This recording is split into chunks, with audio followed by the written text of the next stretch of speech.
नमस्कार। आपका स्वागत है अपना राजस्थान आधुनिक इतिहास। ओके, राजस्थान के इतिहास को भी हम नॉर्मली देखते हैं प्राचीन इतिहास में, और मोस्टली जो ज़्यादातर पढ़ा जाता है हमारा मध्यकाल का और आधुनिक का। तो हम आधुनिक से शुरू कर रहे हैं, और आधुनिक में भी पहला टॉपिक जो होता है 1857 की क्रांति। तो जब 1857 की जो क्रांति हुई थी, स्वतंत्रता संग्राम हुआ था, उस समय राजस्थान राजपूताना के नाम से जाना जाता था। राजस्थान अलग अलग रियासतों में बटा हुआ था, और उस समय राजाओं का यहाँ पे शासन था। तो डायरेक्टली यहाँ पे 1857 की क्रांति नहीं हुई थी, इनडायरेक्टली, बट अलग अलग जगह पे हुई थी। तो बहुत इंपॉर्टेंट हो जाती है कि राजस्थान में भी क्रांति हुई थी। ठीक है, तो ये अपना टॉपिक है 1857 की क्रांति। अब देखो, ये टॉपिक जो है ना, वो इंडिया हिस्ट्री का भी टॉपिक है और राजस्थान की हिस्ट्री का भी टॉपिक है। अब इंडिया हिस्ट्री में तो हम सारी चीज़ें देखनी होती हैं कि 1857 की क्रांति क्यों हुई, कहाँ कहाँ पे हुई, पूरे इंडिया में जहाँ जहाँ पे भी उनमें जो युद्ध हुए उन सबको देखना पड़ता है। और 1857 की क्रांति को जब हम राजस्थान में पढ़ने लगते हैं, तो हम राजस्थान में कौन कौन सी छावनियों में, कौन कौन से राज्यों के अंदर, स्टेट्स के अंदर वहाँ पे युद्ध हुए, ये देखना पड़ता है कहाँ पे क्रांति हुई। बट हम जब पढ़ रहे हैं 1857 क्रांति, तो पूरा ही देखेंगे, कोशिश ये करेंगे कि इंडिया वाली चीज़ें जो है वो शॉर्ट में आपको समझ में आ जाए। देखो कैसे हम देखेंगे इसको। बाकी ये जो है R S pre, R S mains के हिसाब से पूर्ण रूप से कवर करेगा 1857 क्रांति, इससे बाहर जाने के चांस नहीं रहेंगे। बाकी अन्य एग्जाम जो पटवार या पुलिस जो भी एग्जाम अगर दे रहे हो, तो वो तो नेचुरली आप इनमें से सॉल्व कर पाओगे। ओके, देखिए हम सबसे पहले ओवरव्यू देखते हैं 1857 क्रांति के बारे में। तो मतलब क्रांति को समझते हैं कि क्रांति क्या होती है। ओके, 1857 के समय भारत की स्थिति क्या थी, भारत किस किस जगह पे कैसे कैसे बटा हुआ था, तो मैप देखेंगे हम। अंग्रेजों ने भारत को कैसे अपने अधीन किया, वो सब एक ओवरव्यू में देखेंगे। भारत में क्रांति के केंद्र कहाँ कहाँ पे रहे, 1857 की क्रांति के कारण क्या रहे, ठीक है, ये देखते हैं। 1857 की क्रांति की जानकारी के स्रोत, ये टॉपिक रहेगा। उसके अलावा राजस्थान में क्रांति के केंद्र, प्रमुख छावनियाँ, क्रांति के समय प्रमुख राजा, और प्रमुख क्रांति राजस्थान में कौन कौन सी जगह पे हुई, नसीराबाद में, अलवर में, ये क्रम के बाद में, नसीराबाद के बाद में अलवर में, ठीक है। उसके बाद नीमच, टोंक, अजमेर, एरनपुरा, आउवा की क्रांति, धौलपुर, कोटा, बीकानेर, जयपुर, बूंदी। तो जो जहाँ जहाँ पे जैसा भी हुआ सारी चीज़ें हम देख लेंगे। ओके, तो इसमें किसी भी पॉइंट को मैंने नहीं छोड़ा है। लास्ट में हम कुछ प्रमुख क्रांतिकारियों को देखेंगे, और अंत में हमारा होगा क्रांति का परिणाम। और डिस्कशन वीडियो में हम ओल्ड ईयर्स के जितने भी सवाल होंगे 1857 की क्रांति से रिलेटेड, उन सबको सॉल्व करेंगे। ऑब्जेक्टिव टाइप के भी होंगे एंड अपने मेंस टाइप के भी होंगे। देखिए, क्रांति नाम सुना है, क्रांति, रेवोल्यूशन। आजकल आप अगर सुनते हो तो ज़्यादातर ऐसे होते हैं कि एक क्रांति शब्द सुनते ही आपको ऐसा था बंदूक का उठाना और जाके जो आवाज़ लगाना, उसको ललकारना, इस तरीके से क्रांति होती है। तो क्रांति के अलग अलग तरीके होते हैं, और क्रांति एक ऐसा शब्द है जो एक छोटे से समय में कभी संपन्न नहीं होता, कभी भी छोटे से समय में संपन्न नहीं होता।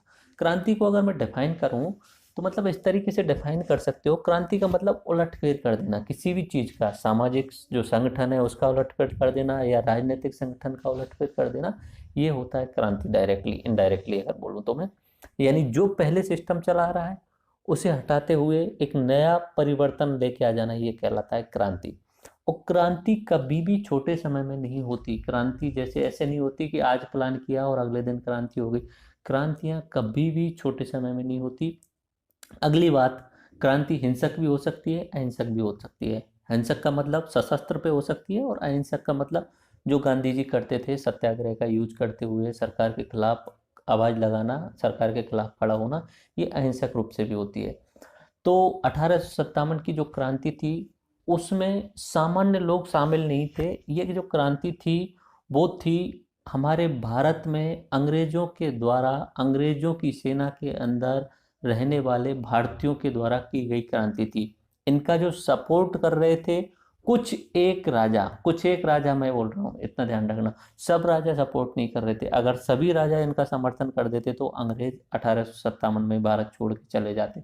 कुछ एक राजा, वो भी अपने स्वार्थवश कहीं ना कहीं। ओके, तो देखो, जब ये 1857 की क्रांति हुई, तब पता ही नहीं चला लोगों को कि कोई क्रांति भी हुई है। ठीक है, इसके बारे में पहली बार जो बोला गया वो वीर सावरकर के द्वारा अपनी पुस्तक लिखी गई। उसमें 1857 की क्रांति को व्याख्या की गई और बताया गया कि उस समय इस तरीके की क्रांति हुई थी।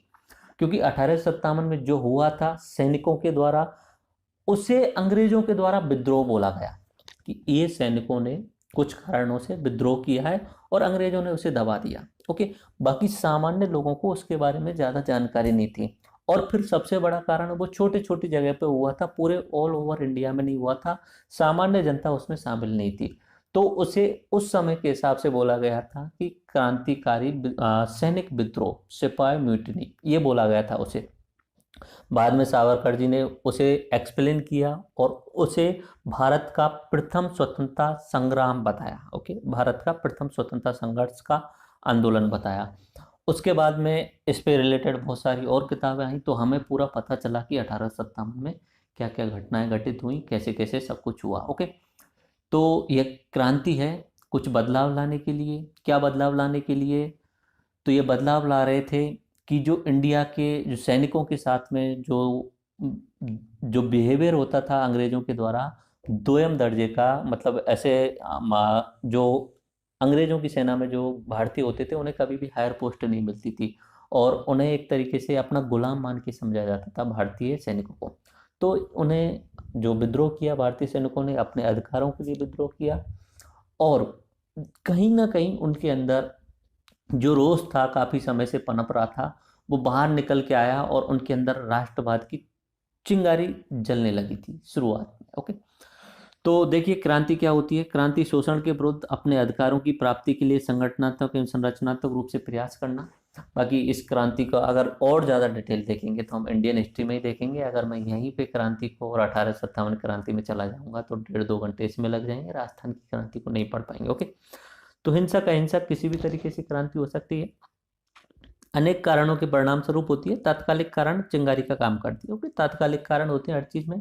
जैसे कि अपनी 1857 की क्रांति हुई थी, उसमें तात्कालिक कारण ये बताया जाता है कि जो नए कारतूस आए थे उनमें उन्हें दांतों से खोलना पड़ता था, उनमें सुअर और गाय की चर्बी होती थी, इस तरीके की उस समय तात्कालिक कारण बताया गया। ओके, तो इसके तात्कालिक कारण होते हैं, वो उसमें आग का काम करते हैं, चिंगारी का काम करते हैं, लेकिन आक्रोश जो है वो बहुत पहले समय से ही वहां पे भरा हुआ होता है। ओके, देखो अब इससे रिलेटेड हम पहले कुछ प्रमुख तारीखें देख लेते हैं अंग्रेजों से रिलेटेड। ओके, सबसे पहले हम बात करते हैं 1600 एडी में बीईआईसी को भारत में व्यापार करने का एकाधिकार प्राप्त किया था ब्रिटिश ईस्ट इंडिया कंपनी ने। इंडियन हिस्ट्री का मैं मॉडर्न का क्रैश कोर्स भी करा चुका हूँ, उसमें समझा चुका हूँ। बाकी जब अपना फुल कोर्स आएगा तब ये सारी तारीखें और डिटेल में होंगी, बट यहाँ एक ओवरव्यू आपको क्लियर हो जाए कि भाई 1600 में उन्होंने कंपनी ने अधिकार ले लिया कि हमें जाके इधर की साइड में अपना व्यापार करना है। 1651 में उन्होंने हुगली नदी के किनारे कलकत्ता में वहाँ पे फैक्ट्री स्थापित की थी। 1696 में फैक्ट्री के चारों तरफ उन्होंने किला बना लिया था। 1757 में प्लासी का युद्ध हुआ था। अच्छा, आपने मॉडर्न हिस्ट्री का क्रैश कोर्स नहीं देखा तो उसे देख लेना, और जो फुल लेक्चर्स जो आएंगे तब उन्हें भी देख लेना। ओके, तब और आपको ये सारी चीज़ें बड़े प्यार से क्लियर हो जाएंगी। ओके, उसके बाद में 1764 में बक्सर का युद्ध हुआ था, बिहार में हुआ था। तो इसके बाद में अंग्रेजों ने भारत पे अपना अधिकार जमाना शुरू कर दिया था। ओके, पपेट राजा बनाते थे मीर कासिम को, मीर जाफर को, बाद में खुद ही उन्होंने यहाँ पे शासन करना शुरू कर दिया। तो भारत में प्रथम गवर्नर जो थे, भारत में नहीं एक्चुअली बंगाल में गवर्नर जो थे, बंगाल के शुरुआत में, क्योंकि बंगाल वाले क्षेत्र पे अधिकार किया था, तो बंगाल में प्रथम गवर्नर जो थे रॉबर्ट क्लाइव थे। उसके बाद में बंगाल का प्रथम गवर्नर जनरल, यानी गवर्नर की पोस्ट को गवर्नर जनरल कर दिया गया। ठीक है, तो जिस समय गवर्नर जनरल किया गया था उस समय वॉरेन हेस्टिंग थे भारत में। ओके, तो गवर्नर अगर पूछा जाए बंगाल के प्रथम गवर्नर कौन थे, तो उस समय थे रॉबर्ट क्लाइव। और बंगाल के, अभी बंगाल की बात चल रही है, अभी भारत की बात नहीं आई, बंगाल के प्रथम जो गवर्नर जनरल थे जी थे वो वॉरेन हेस्टिंग। ओके, फिर उसके बाद में 1833 के आसपास में यहाँ पे गवर्नर जनरल को भारत का गवर्नर जनरल बोले जाने लगा और बंगाल का नहीं रह करके वो भारत का गवर्नर जनरल हो गया। तो उस समय भारत के गवर्नर जनरल कौन थे? विलियम बेंटिक, यानी भारत के प्रथम गवर्नर जनरल कौन है? विलियम बेंटिक, इतना ध्यान रखना। और 1857 की क्रांति के बाद में क्या होता है? 1857 की क्रांति के बाद में गवर्नर जनरल के पद को हटा करके वायसराय का पद आ जाता है। ओके, तो बस ये 2-3 पॉइंट आपको याद रखने हैं। प्रथम गवर्नर बंगाल का, पहले बंगाल के रॉबर्ट क्लाइव, और बंगाल का प्रथम गवर्नर जनरल वॉरेन हेस्टिंग, और भारत का प्रथम governor general William Bentinck. Okay, उसके बाद में अंग्रेज जो है वो राजाओं के साथ में सहायक संधि लेके आते हैं। उनके एंग्लो मैसूर युद्ध भी हुए थे, सिखों के साथ भी युद्ध हुए थे अंग्रेजों के, और मराठों के साथ भी युद्ध हुए थे। ठीक है, मोस्ट ऑफ द केसेस में जो है अंग्रेज भारी पड़े थे, और अंग्रेजों का शासन जो है वो भारत पर होना शुरू हो गया था। फिर अंग्रेजों को ये समझ में भी आ गया था कि हमें अब ये जो राजा महाराजा हैं, क्योंकि एक दो राजा महाराजा नहीं थे, 500-600 राजा महाराजा थे, कि इन सब से लड़ने लगेंगे तो फिर ऐसा है कि हो सकेगा किसी ना किसी समय सब मिलके हमारे खिलाफ खड़े हो जाएंगे। तो फिर उन्होंने क्या किया, सहायक संधि लेके आए, मतलब दिमाग लगाया कि कैसे भी करके, क्योंकि राजा महाराजा जो है ना, ये अपने आप में लालची हैं। इन्हें देश नाम की कोई चीज नहीं पता है, ये राष्ट्रभक्ति कुछ जानते नहीं है, इन्हें सिर्फ अपने राज्य में अपने भोग विलासों से मतलब होता है, अपने स्वार्थ से मतलब होता है। तो अंग्रेजों ने एक नई नीति लेके आए, सहायक नीति लेके आए थे, जिसमें हम ये राजाओं के पास में जाते और उनके पास में एक प्रस्ताव देते कि महाराज साहब, हम आपके लिए प्रस्ताव देते हैं, आपके पास में अगर कोई प्रॉब्लम है तो मोस्ट ऑफ दी अपने राजपूताना वाले जो राजा थे उनके पास में एक प्रॉब्लम ये थी कि जो मराठा थे वो मराठा आक्रमण कर करके यहाँ से जो है वो लूट मार करके ले जाते थे, और यहाँ से एक कर लेते थे, चौथ जिसे बोला जाता है, यानी 25% जो राजा कमा रहा है उसमें से मराठा ले लेते थे। तो अंग्रेजों ने बोला कि आप मराठों की टेंशन हमारे ऊपर छोड़ दीजिए, हम उन्हें देख लेंगे, आप हमारे साथ सहायक संधि कीजिए, हमारा एक यहाँ पे रेजिडेंस रहेगा, कुछ सेना हमारी रहेगी, और आप स्वतंत्र रूप से अपनी पुलिस व्यवस्था बनाने के लिए अपनी छोटी सी सेना रख लो, यानी बड़े लेवल पे हमारी सेना हम रखेंगे। तो सहायक संधि लेके आए थे। तो सहायक संधि जो लेके आए थे, लॉर्ड वेलेस्ली लेके आए थे। जो सबसे पहले सहायक संधि की गई थी ऑल इंडिया में अगर बात की जाए तो हैदराबाद के साथ की गई थी 1798 में, और उसके बाद में मैसूर के साथ में। ठीक है, फिर आते हैं अपने राजस्थान में सबसे पहले किसके साथ सहायक संधि की गई, तो ये भरतपुर में की गई थी। रणधीर सिंह उस समय राजा थे, और उसके बाद में अलवर में, तो ये बख्तावर सिंह वहाँ पे अलवर के राजा थे। तो ये एग्जाम में क्वेश्चंस कहाँ से निकल के आते हैं, इस तरीके से निकल के आते हैं। सहायक संधि जो की थी सबसे पहले किसके साथ की गई थी। अच्छा, ये सहायक संधि और एक अपना दूसरा आता है अधीनस्थ पृथक्करण की रीति। ठीक है, अधीनस्थ पृथक्करण, ये दूसरी नीति आती है। तो सहायक संधि में अंग्रेजों के पास में इतनी ज़्यादा पावर नहीं थी, फिर बाद में अंग्रेजों को लगा कि हमारे पास अभी अधिक सत्ता आ गई है और राजा कमजोर हो गए, तो फिर एक नई नीति और लेके आ गए, अधीनस्थ पृथक्करण। ठीक है, उसमें जो राजा थे वो अधीन हो गए थे अंग्रेजों के। राजाओं ने उस समय गुलामी स्वीकार की, सहायक संधियों में उन्होंने गुलामी स्वीकार नहीं की थी। सहायक संधियों में तो मराठों से बचने के लिए या और चीज़ों के लिए उन्होंने वहाँ पे अपना रेजिडेंस रखा था। ओके, और मराठों से वो अंग्रेज रक्षा कर रहे थे। तो सहायक संधि करने वाला पहला राज्य कौन था, भरतपुर का, भरतपुर राज्य था। अच्छा, राज्य अगर मैं बोल रहा हूँ तो इसे आप जिला, आज के समय पे तो जिले हैं ये, उस समय एक अपने आप में एक स्वतंत्र राज्य होते थे या देश होते थे। ठीक है, जैसे भरतपुर है, भरतपुर का मतलब अपने आप में एक पूरा देश होता था, उसका पूरा राजा का जो सिस्टम था, कानून वो चलता था, वो वहाँ की सेना होती थी, उसका दूसरे राज्य के राजा से अलग रिलेशन होता था। ठीक है, तो वो पूरा देश राज्य बोल सकते हैं, तो बट नॉर्मली मैं राज्य बोलूंगा क्योंकि ठीक है। तो भरतपुर अपने आप में एक स्वतंत्र रियासत थी या राजा था, इस तरीके से। ओके, और अलवर ने यहाँ पे दूसरी नंबर पे सहायक संधि की थी। अब बाद में जब अंग्रेज लेके आते हैं अधीनस्थ पृथक्करण की, तो इसमें और पंगु बना दिया जाता है, राजाओं को मतलब बोल दिया जाता है कि तुम सेना मत रखो, सेना भी हम रखेंगे, अब तुम टेंशन मत लो, सेना भी रखने का काम हमारा है, तुम बिल्कुल पुलिस व्यवस्था को देख लो, बस अपने यहाँ पे थोड़ी बहुत सेना रख लो, बाकी सब सेना की जिम्मेदारी, हम छावनियाँ बनाएंगे, और कोई भी किसी भी तरीके की लड़ाई आपके साथ में नहीं करेगा, उस सब की जिम्मेदारी है। आपस में भी लड़ते रहते थे, जितने भी राजा होते थे स्वार्थी लोग तो थे ही, आपस में लड़ते रहते थे। ठीक है, इन्होंने कोई भला नहीं किया। बाकी कुछ एक लोग होते हैं जो महान होते हैं, महाराणा प्रताप जैसे लोग, महाराणा सांगा जैसे लोग, जो कभी सोचते थे कि देशभक्ति या देश भी सर्वोच्च होता है। बट बाकी जितने भी राजा जो अंग्रेजों के टाइम पे रहे थे वो चापलूस रहते थे, उन्हें जनता से कोई मतलब नहीं होता था, प्रजा से कोई मतलब नहीं होता था, सिर्फ और सिर्फ अपने स्वार्थों की पूर्ति करते थे। ओके, अधीनस्थ पृथक्करण की नीति आई, पॉलिसी ऑफ सबऑर्डिनेट आइसोलेशन की। तो ये शुरू की गई थी लॉर्ड हस्टिंग के द्वारा 1813 में। ठीक है, और सहायक संधि जो शुरू की गई थी अपनी लॉर्ड वेलेस्ली के द्वारा शुरू की गई थी। ओके, तो अधीनस्थ पृथक्करण में राजस्थान में पहली रियासत कौन सी थी, करौली। दो चीजें आपको याद रखनी है, सवाल अगर पूछा जाए सहायक संधि करने वाली पहली रियासत कौन सी थी, तो भरतपुर थी। ओके, और अधीनस्थ पृथक्करण की नीति पे समझौता करने वाली जो थी वो पहली जो थी वो करौली थी। ओके, और सहायक संधि जो हुई थी वो 1803 में हुई थी, और इधर की साइड में अधीनस्थ जो संधि थी 1817 के आसपास में हुई थी। ओके, तो सहायक और अधीनस्थ दोनों अलग हैं, बट क्वेश्चन किसी भी तरीके से पूछा जा सकता है। सहायक में राजाओं के पास अधिकार थे तब तक, अधीनस्थ के टाइम पे राजाओं को बिल्कुल ही पंगु कर दिया गया था अंग्रेजों के द्वारा। और विस्तृत रूप से जो संधि की थी कोटा में राव अम्बेद सिंह के द्वारा की गई थी, 1817 में की गई थी।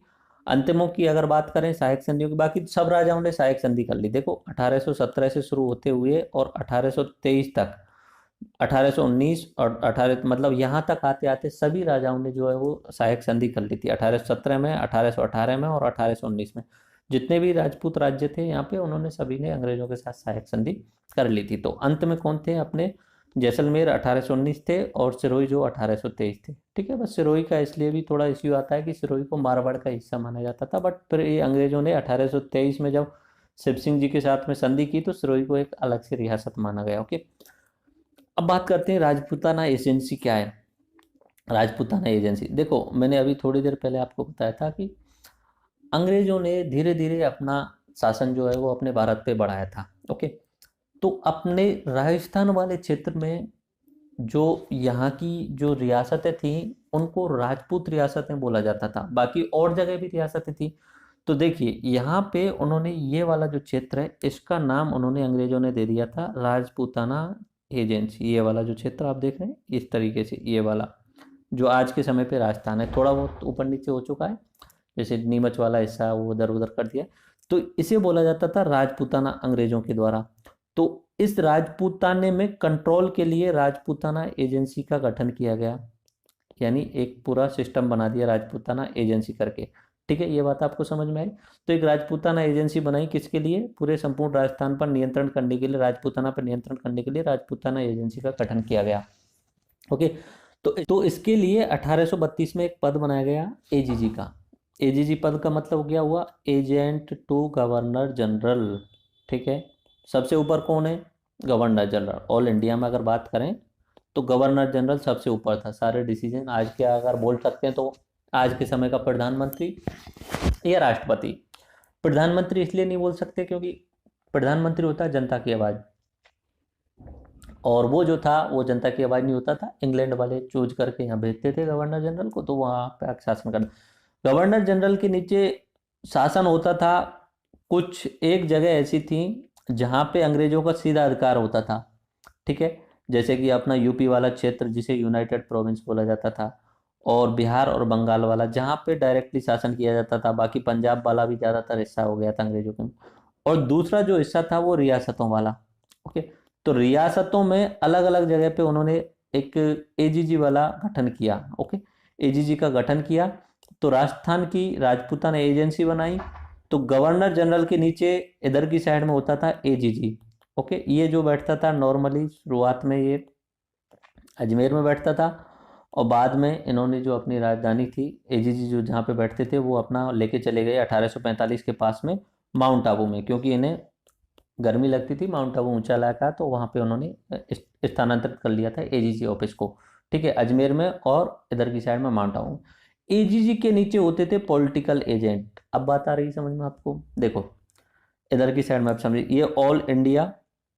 ओके,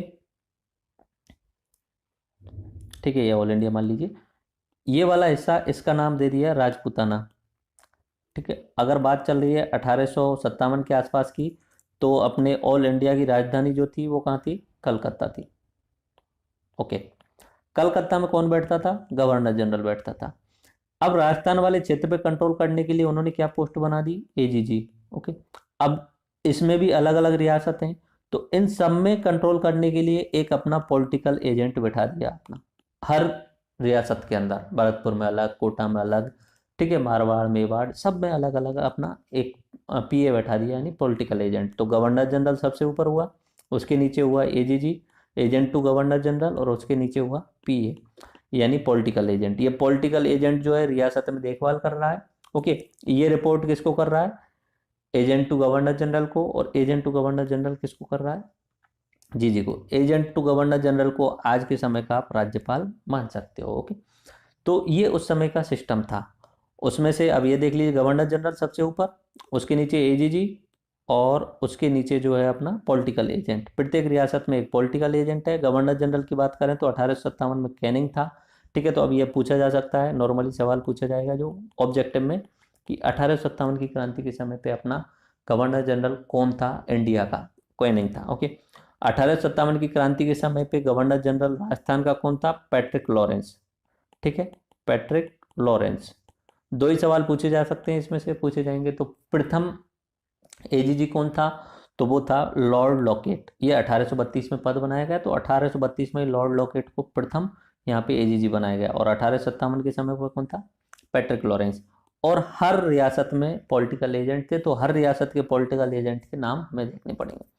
ऑब्जेक्टिव टाइप के लिए कुछ और सवाल पूछे जा सकते हैं, तो उन्हें यहाँ पे देख लेते हैं कि उस समय इंग्लैंड की महारानी कौन थी, महारानी विक्टोरिया। ओके, उस समय प्रधानमंत्री कौन था इंग्लैंड का, पॉमिस्टन। कब की बात चल रही है, 1857 की। तो 1857 के समय पे इंग्लैंड का प्रधानमंत्री पॉमिस्टन। गवर्नर जनरल कौन है, कैनिंग। और एजीजी कौन है, पैट्रिक लॉरेंस। एजीजी कहाँ का, राजपूताना एजेंसी का। ओके, 1857 में भारत की स्थिति देख लीजिए। यहाँ पे मैंने 4 मैप कंपेयर में लगाए हुए हैं, ये सिर्फ समझाने के लिए कि कैसा वहाँ पे राजस्थान की स्थिति, इंडिया की स्थिति। देखो 1765 से शुरू करते हैं, ये 1765 वाला। तो उस समय 3 तरीके की थी, या तो इस तरीके का कलर आपको दिख रहा है तो वो ब्रिटिश टेरिटरी है, डायरेक्टली ब्रिटिश के अंडर में। अगर इस तरीके का कलर दिख रहा है आपको तो वो हिंदू राजा के अधीन है, और इस तरीके का आपको दिख रहा है तो वो मुस्लिम राजा के अधीन है। देखिए ये वाला क्षेत्र अगर आप देख रहे हो, ये निजाम वाला और इधर वाला, ये सब मैसूर, निजाम, ये सब जो है वो किसमें, मुस्लिम राजा के अंदर में। ओके, अब इधर की साइड में आप देख रहे हैं, ये वाला क्षेत्र आप देख रहे हैं, ये वाला क्षेत्र जितना भी आप देख रहे हैं, ये सब जो था वो जो था हिंदू राजाओं के अधीन था। बीच बीच में आप देख रहे होंगे जैसे भोपाल, भोपाल का नवाब था। ओके, उसके अलावा जूनागढ़ वाले क्षेत्र का भी अपना एक नवाब था। तो जो क्षेत्र आप देख रहे हैं वो यहाँ पे आप देख लीजिए, ये लुधियाना वाला जो क्षेत्र था, पटियाला वाला, तो पटियाला के राजा थे। तो इनके साथ में उन्होंने क्या संधियां की हुई थी, सहायक संधि की हुई थी, और उसके बाद में अधीनस्थ पृथक्करण की। तो ये जो क्षेत्र था ये था दूसरा। और ये इधर की साइड में ये बात चल रही है 1765 की, ध्यान रखना 1765 की बात कर रहा हूं मैं।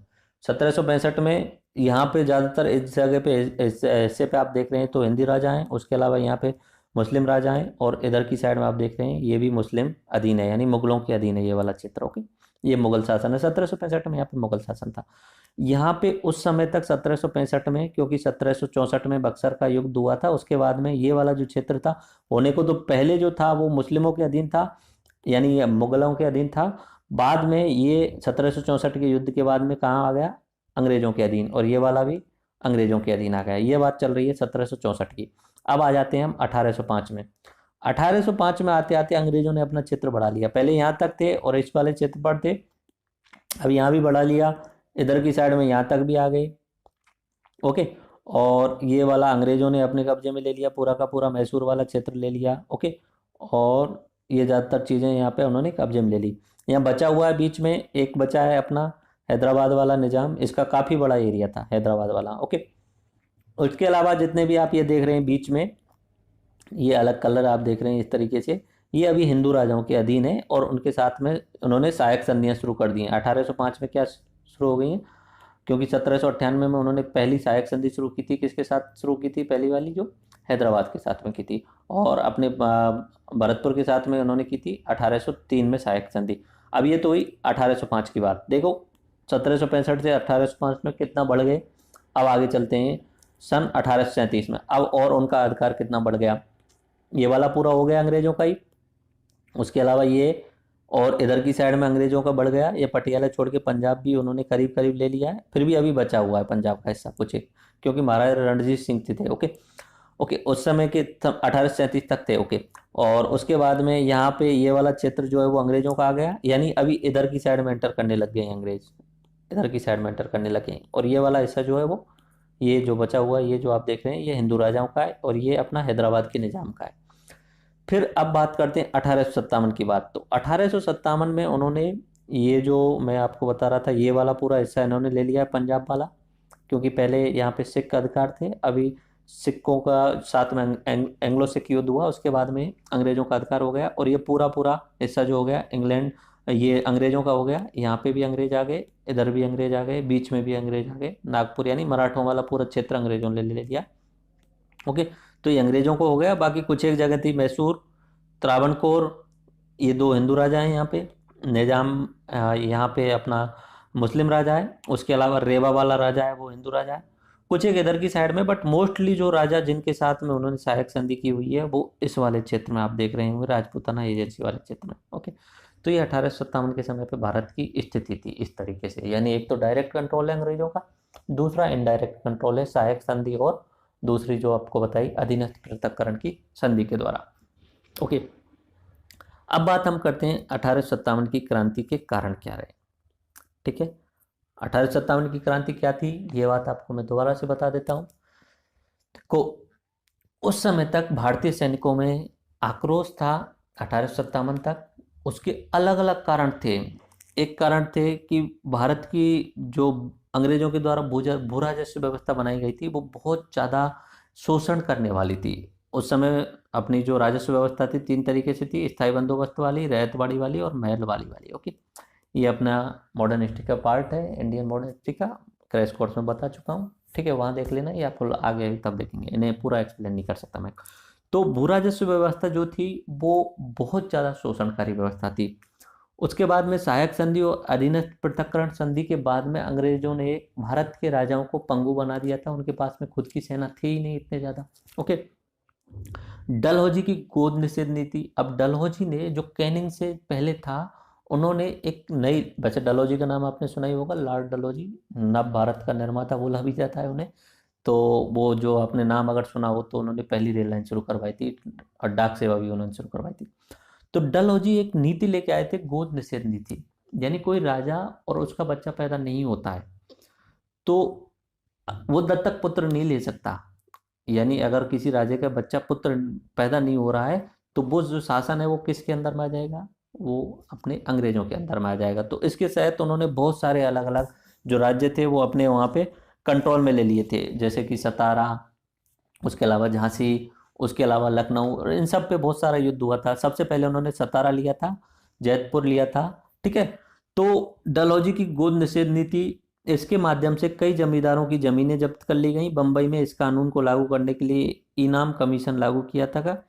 अवध का कुशासन के आधार पर विलय कर लिया गया था। तो यानी बहुत सारे राजाओं का जहाँ से शुरुआत जो हुई थी वो सतारा से हुई थी। ओके, और अवध, अवध जो क्षेत्र था आज के समय पे लखनऊ बोल सकते हो, लखनऊ और अयोध्या तक के वाला क्षेत्र जो था वो नवाबों का क्षेत्र था। ठीक है, नवाबों की नगरी थी, और राजा महाराजा जो थे वो अंग्रेजों के साथ में बढ़िया ढंग से अपने शौक मौज पूरे करते थे। क्योंकि अगर आपने सुना हो, लखनऊ जो है वो नवाबों का शहर है, और जो राजा थे वहाँ के नवाब जो थे वो अपने आप में एक बड़े शेरो शायरी करने वाले थे, अमन पसंद थे वहाँ के। ओके, और वो राजाओं के साथ में उनका रोजाना बैठना बैठना होता था, ड्रिंक करना होता था, खेलना होता था राजा अंग्रेजों के साथ में आपस में। बट अंग्रेज चालाक थे, अंग्रेज अपने लक्ष्य पे डेडिकेटेड रहते थे। अवध के राजा को कंट्रोल में लेके और उन्हें बोला कि आपको तो शासन ही करना नहीं आ रहा है, जबकि अवध के राजा के साथ में डेली उठना बैठना हो रहा है, शासन करना नहीं आ रहा है, हम आपसे शासन में, जबकि उसके पास में उत्तराधिकारी थे। ओके, तो अवध को भी उन्होंने मिला लिया। तो अवध जो क्षेत्र था वो अपने आप में बड़ा था, यानी आज के समय में आधा यूपी मान सकते हो। ठीक है, तो वो बहुत बड़ा क्षेत्र था, आधा यूपी कुछ एक हिस्सा बिहार का। तो वहां पे अवध को जब वहां से छीन लिया तो वहां के जो लोग थे, वहां के जो लोग थे वो अवध के राजा के प्रति बहुत सम्मान रखते थे। जब अंग्रेजों ने उसे छीन लिया तो उनमें आक्रोश आ गया। ओके, और ये तो शुरुआती कारण थे जो पुराने समय से चले आ रहे थे, भू राजस्व नीति, सहायक संधि, पृथक्करण नीति, डलहौजी की गोद नीति नीति, अवध को वहां पे छीन लेना। और तात्कालिक कारण क्या थे, चर्बी वाले कारतूस का प्रयोग करना। कैनिंग ने ब्राउन बेस बंदूक के स्थान पर एनफील्ड राइफल का प्रयोग शुरू किया। ओके, तो एबी से आप याद रखेंगे, पहले ब्राउन बेस नाम की एक बंदूक होती थी और अब नई राइफल लेके आ गए, एनफील्ड नाम की राइफल लेके आ गए। और इस एनफील्ड राइफल में जो था वो आपको कारतूस जो था वो दांतों से काट करके उसमें बारूद भरना होता था। तो बताया गया है जो कारतूस जो बना है वो गाय और सूअर की चमड़ी से बना हुआ है। तो इससे क्या हुआ, दोनों धर्म की धार्मिक भावनाएं आहत हुई, हिंदू धर्म की और मुस्लिम धर्म की। बाकी 1857 क्रांति वाला लेक्चर तब कराऊंगा, तब मैं उसमें और डिटेल में जाऊंगा कि ये शायद अफवाह भी थी या सच्चाई थी। ओके, उसके बाद में सभी भारतीय सैनिकों को देश के बाहर युद्ध करने के लिए समुद्री यात्रा अनिवार्य करती थी। तो इससे भारतीय जो लोग थे, सैनिक थे, उनमें भी ऐसा लगा कि ये कहीं ना कहीं हमारे धर्म को भ्रष्ट कर रहे हैं। क्योंकि भारत के हिंदू धर्म में विदेश पार जाना या समुद्र पार जाना एक तरीके से धर्म भ्रष्ट करना माना जाता है। ओके, तो ये जो थे ये तात्कालिक कारण थे, बाकी जो थे पुराने कारण थे। और उसके बाद में अंग्रेजों के खिलाफ सैनिकों ने विद्रोह कर दिया। शुरुआत जो की थी मंगल पांडे ने की थी, थोड़ा सा जल्दी कर गए थे। वो डिसाइड किया गया था कि फिक्स टाइम से 31 मई से जो है क्रांति शुरू की जाएगी, उसके बाद भी जो है वो 10 मई से ही शुरू कर दी गई। तो वहाँ पे कुछ जो था प्रॉब्लम ये रही, एक तो नेतृत्व सही नहीं रहा, कम्युनिकेशन सही नहीं रहा, तो बहुत सारे इश्यूज रहे जो 1857 की क्रांति जो अंग्रेजों ने 1 साल के अंदर पूर्णतः दबा दी थी। बाकी ये बहुत बड़े लेवल पे विद्रोह हुआ था सैनिकों के द्वारा। ओके। 29 मार्च 1857 को बैरकपुर छावनी के जवान मंगल पांडे ने विद्रोह किया। ईस्टर्न और कर्नल बाग की उन्होंने हत्या कर दी। तो सबसे पहले यहाँ पे विद्रोह किया है।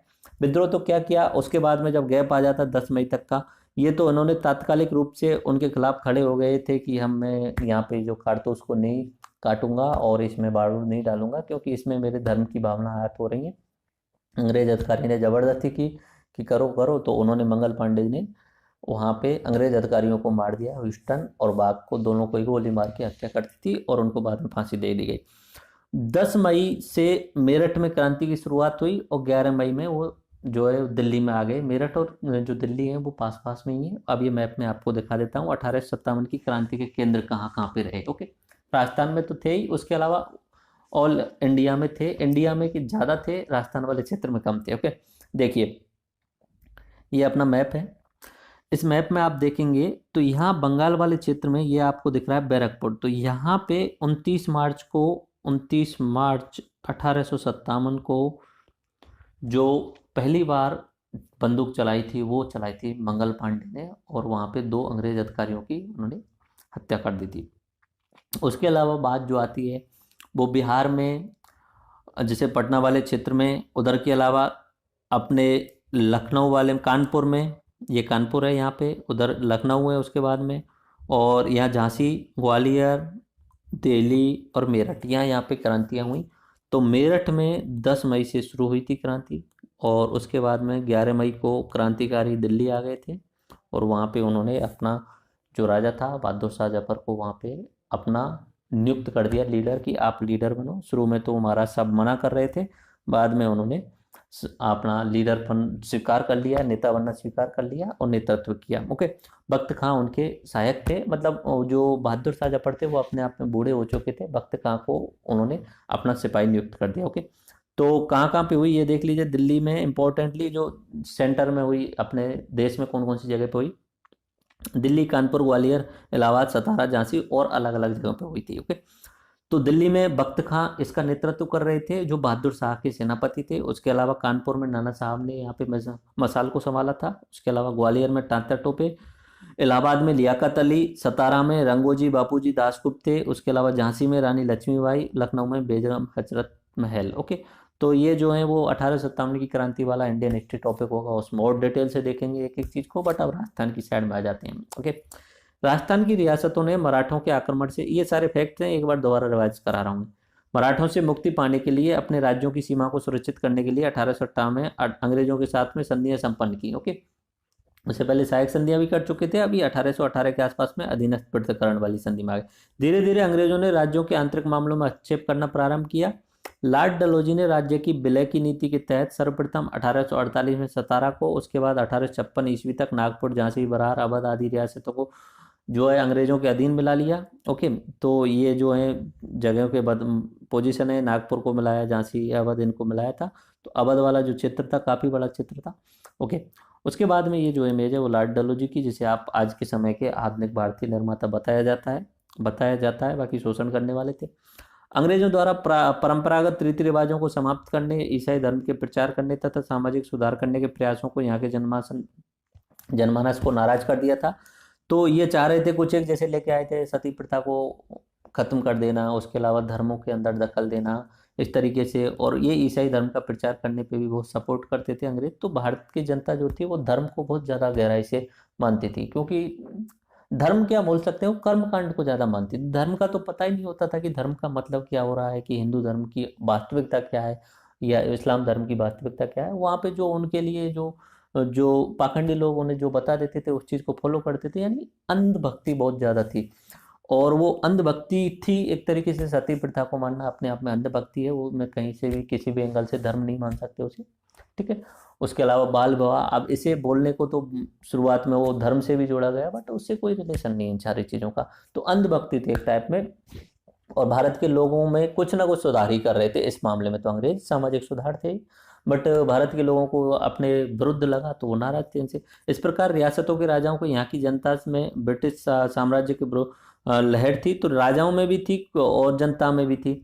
बट राजाओं में सिर्फ उन्हीं में थी जिनका शासन छिन रहा था, बाकी जो राजा जिनका शासन नहीं छिना था, जैसे अपने राजपूत के सारे राजाओं ने अंग्रेजों का सहयोग किया था, ठीक है। कोई भी एक राजा खुल के नहीं आया था ओपनली, आए थे तो कुछ एक, जैसे ठाकुर कुशाल सिंह आए थे आउवा वाले, वो जमींदार थे, प्रॉपरली राजा थे वो। जैसे आउवा जो आता है वो अपने मारवाड़ में आता है, तो प्रॉपरली जो राजा थे उन्होंने तो अंग्रेजों को सहयोग दिया था। तो राजा जो थे कुछ एक जिनका खुद का अधिकार छिन रहे थे, वही विद्रोह में आए थे। झांसी की रानी बहुत अच्छी तरीके से अंग्रेजों का उन्होंने विद्रोह किया, लेकिन वो भी तब आई जब लास्ट में उन्होंने मजबूरी में आना पड़ा थी। उससे पहले अंग्रेजों के साथ में बहुत अच्छे रिलेशन चल रहे थे, ठीक है। अगर उनके हस्बैंड नहीं डेथ थी और वो दत्तक पुत्र वाला इश्यू नहीं आता, तो शायद झांसी की रानी भी इस तरीके से उनके खिलाफ नहीं खड़ी होती। बट झांसी की रानी ने बहुत अच्छी तरीके से 1857 की क्रांति का प्रतिनिधित्व किया था। 1857 में ब्राउन विस्क के स्थान पर एनफील्ड राइफल का प्रयोग शुरू किया गया। इस राइफल के बारे में भारतीय सैनिकों में यह अफवाह फैली कि इनमें लगने वाले कारतूसों में गाय एवं सूअर की चर्बी होती है। कारतूस का प्रयोग करने से पूर्व उसके खोल को मुंह से उतारना पड़ता है, जिससे हिंदू तथा मुस्लिम धर्म को भ्रष्ट होता है। परिणाम स्वरूप 1857 के विद्रोह हुआ। तो ये क्या है, चिंगारी का काम क्या कर रहा है इसमें, ये जो अफवाह फैलाना है या वास्तविकता है, जो भी है। कुछ एक लोग बोलते हैं अफवाह, कुछ एक बोलते हैं कि वास्तविकता भी थी। ओके, 29 मार्च 1857 को बैरकपुर छावनी की 34वीं रेजिमेंट के सैनिक मंगल पांडे ने चर्बी लगे कारतूस का प्रयोग करने से मना कर दिया। उस पर दबाव डाल जाने के कारण उसने लेफ्टिनेंट बाग और जनरल ह्यूनसन की हत्या कर दी। 1857 के स्वतंत्र संग्राम की शुरुआत 10 मई 1857 को मेरठ छावनी से हुई। अंतिम शासक बहादुर शाह जफर को 1857 की क्रांति का नेता चुना गया। क्रांति के प्रतीक के रूप में कमल और रोटी को चुना गया। ओके, तो इसमें भी एक चीज जरूर है, कोशिश ये की गई थी कि इसे पूरे ऑल ओवर लेवल पे, ऑल ओवर इंडिया लेवल पे पहुंचाया जाए, और उसके लिए यहाँ पूरा प्लानिंग भी की गई थी, बट उस तरीके से वो नहीं कर पाए प्रतिनिधित्व जो अंग्रेजों के पास में जिस तरीके का सिस्टम था। ओके, तो कमल और रोटी को उसका प्रचार करने के लिए भेजा गया था। सब गांव गांव में रोटियां भेजी जा रही थी, गांव गांव में, एक गांव से दूसरे गांव में, कि हम क्रांति करने वाले हैं, क्रांति में सहयोग करना। इस तरीके से वो उस समय प्रचार भी हुआ था। बट एक्चुअली में जो सिस्टम वो चाह रहे थे कि 31 मई से शुरू करना है, तो उसे 10 मई शुरू हो गई, तो वहाँ पे कुछ गड़बड़ियाँ हो गई थी। बाकी जब देखेंगे अपना लेक्चर आएगा वो। अभी अब राजस्थान पे आ जाते हैं, क्योंकि फालतू की बातें ज़्यादा हो जा रही हैं। ओके, 1857 में राजस्थान। ओके, तो यहाँ से इसे राजपूता एजेंसी बोला जाता था, और एजेंट टू गवर्नर जनरल कौन थे, पैट्रिक लॉरेंस थे। तो ये अपना राजपूताना एजेंसी थी इस तरीके से। ये वाला हिस्सा जिसमें नीमच वाला क्षेत्र भी आता था, और यहाँ पे ये वाला क्षेत्र भी आता था, ये राजपूताना एजेंसी के अंतर्गत आते थे।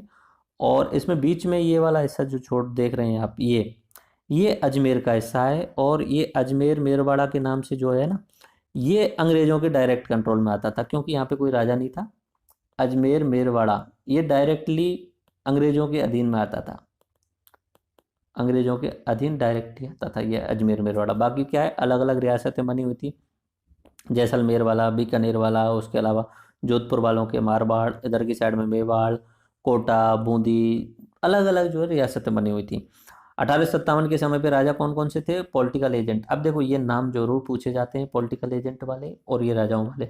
तो मैं बोल रहा हूँ यहाँ पे आपको याद करने की कोशिश करनी है। नोट्स आपको मिल ही जाएंगे पीडीएफ फॉर्मेट में। दो तरीके से नोट्स अभी हम देने लग गए हैं। एक तो पूरा ईबुक बना दिया है, पूरा किताब बना दिया है 500-600 पेजों की, जो अपना राजस्थान हिस्ट्री जिसमें पूरी कवर है। और एक जो अपने यहाँ पे हैंड रिटन नोट्स और उनके बीच में टेक्स्ट मैसेज, पीडीएफ, इमेज जो भी है, वो जो इसमें मैं यहाँ पढ़ाता हूँ वो। तो ये शॉर्ट नोट्स रहेंगे और वो पूरा डिटेल में रहेगा। इसमें क्या है, समझाने का ज़्यादा है, तो इसमें ज़्यादातर चीज़ें शॉर्ट में लिखता हूँ मैं, पूरा डिटेल में उस तरीके से नहीं लिखता हूँ, बट कवर सब कुछ होता है यहाँ पे। ओके, जयपुर, बूंदी और कोटा, यहाँ पे राजाओं के नाम थे Ram Singh second, Ram Singh second, Ram Singh second. तीनों ही अलग थे, एक नहीं थे, अलग अलग थे। जयपुर, बूंदी और कोटा में नाम जरूर एक था, Ram Singh second, Ram Singh second. Okay, तो जयपुर के जो पॉलिटिकल एजेंट थे कर्नल ईडन थे, ये आपको याद रखना है। जयपुर के पॉलिटिकल एजेंट कौन थे, कर्नल ईडन थे। कोटा के पॉलिटिकल एजेंट थे मेजर बर्टन, जिन्हें खत्म कर दिया गया था इस क्रांति में। जोधपुर के जो पॉलिटिकल एजेंट थे मैकमोसन थे। मेवाड़ उदयपुर के पॉलिटिकल एजेंट थे सावर्ट्स थे, ओके, मेजर सावर्ट्स। उसके अलावा भरतपुर के थे मैरिसन्स, ओके। तो ये इनके नाम है जो पॉलिटिकल एजेंट थे। उसके अलावा इनके राजाओं के नाम देखें तो बीकानेर के राजा सरदार सिंह थे, ओके। जोधपुर के राजा तखत सिंह थे, तख्त सिंह बोल लो या तखत सिंह, जो भी बोलना है वो, तख्त चढ़ाओ पीठ, ओके। मेवाड़ के राजा स्वरूप सिंह थे। अब देखो नाम ज़्यादा रटने नहीं है, राजा महाराजा निकल गए चले गए, कोई इश्यू नहीं है इन सबसे, ओके। बट फिर भी एग्जाम में पूछा जाएगा तो कुछ एक जो इम्पोर्टेंट हैं जहाँ जहाँ पे क्रांति हुई उनके नाम आएंगे, जैसे जोधपुर वाले, मेवाड़ वाले, भरतपुर वाले। तो वो 2-3 बार आप रिवाइज करोगे तो ऑटोमेटिक याद हो जाएंगे, ठीक है। अब ऐसे तुम राजा महाराजाओं के नाम रटने, कुछ स्पेशल तो किया नहीं है उन्होंने हमारे लिए जो रटना पड़े। बाकी 1857 की क्रांति है तो आरबीएससी पूछ सकती है, मेरे हिसाब से नहीं पूछना चाहिए, क्योंकि इन्होंने जो है साथ किसका दिया, अंग्रेजों का साथ दिया है, ठीक है। उसके उनका भी गुणगान करो, अच्छी बात नहीं है। भरतपुर के राजा थे जसवंत सिंह थे, धौलपुर के थे भगवंत सिंह थे, शाहपुरा के थे लक्ष्मण सिंह थे, सिरोही में जो पॉलिटिकल एजेंट था वो जेडी हॉल था, ओके। तो ये आपके जो है प्रमुख राजा और उनके पॉलिटिकल एजेंट से कंप्लीट हो गए। 1857 की क्रांति के समय अंग्रेजों का साथ देने वाले कौन कौन से थे? सभी ने जो था वो अंग्रेजों का ही साथ दिया था, एक आध दो ने इनडायरेक्टली जो था वो क्रांतिकारियों को सहयोग किया था। उनमें से एक था अपना बूंदी का Ram Singh second, Ram Singh second, okay. अब इनडायरेक्टली कैसे? इनडायरेक्टली ऐसे कि इन्होंने ना तो अंग्रेजों का साथ दिया ना इधर गए, और वैसे भी बूंदी में जो थी वो एक तरीके से क्रांति हुई नहीं, तो उन्हें बोलने की कोई जरूरत ही नहीं पड़ी, ओके। तो ये राम सिंह सेकंड जो है वो एक तरीके से बोला जाता है इनडायरेक्टली उन्होंने जो है वो क्रांतिकारियों का सहयोग किया। और उनके वजह से भी एक कवि थे सूर्यमल मिश्रण, आपने नाम सुना हो तो वो बहुत ही अच्छे कवि थे। हाँ ठीक है, अभी देख लीजिए, बीकानेर के राजा सरदार सिंह थे, अंग्रेजों का साथ दिया। कोटा के राम सिंह सेकंड, अंग्रेजों का साथ दिया। जयपुर के राम सिंह सेकंड, अंग्रेजों का साथ दिया। उदयपुर के स्वरूप सिंह, अंग्रेजों का साथ दिया। टोंक के वजीरुद्दौला, अंग्रेजों का साथ दिया, ओके। इन्हें तो ईसाई राजा भी कहा जाता था, क्या बोला जाता था? ईसाई राजा। ईसाई राजा क्यों? पिरजा हिंदू और मुस्लिम, और सपोर्ट किसका कर रहे हैं ये? खुद भी ये कौन है? मुस्लिम है, और सपोर्ट किसका कर रहे हैं? अंग्रेजों का। तो अंग्रेज यानी ईसाई, ईसाई यानी, इसलिए तो इन्हें ईसाई राजा बोला गया। जोधपुर के तखत सिंह, ओके। तो उदयपुर के मैंने आपको नाम बता दिया, स्वरूप सिंह मेवाड़ वाले, ओके।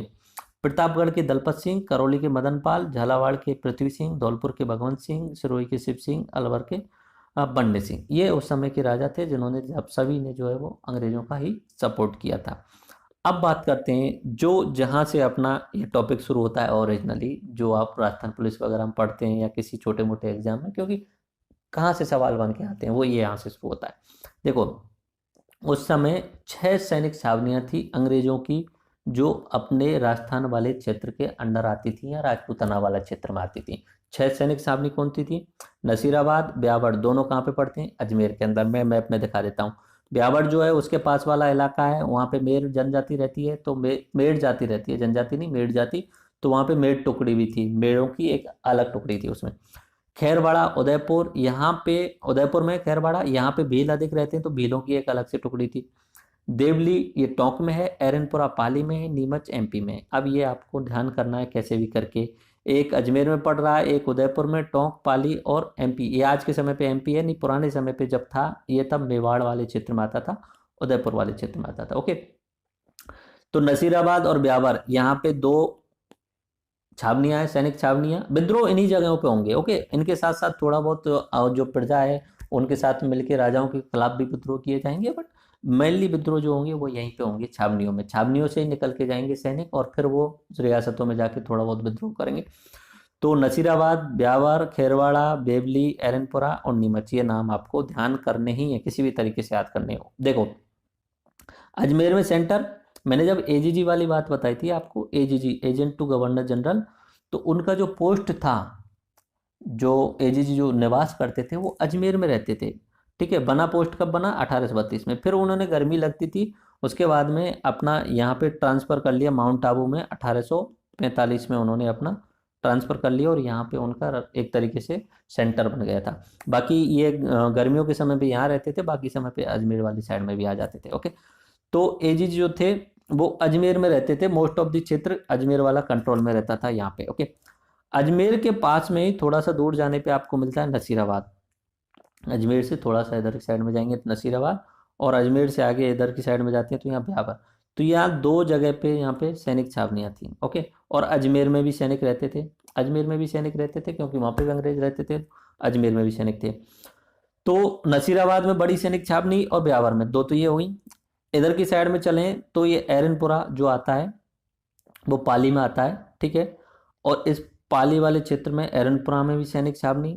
इधर की साइड में बात करें तो उदयपुर के पास में एक जगह आती है, उसका नाम है खैरवाड़ा।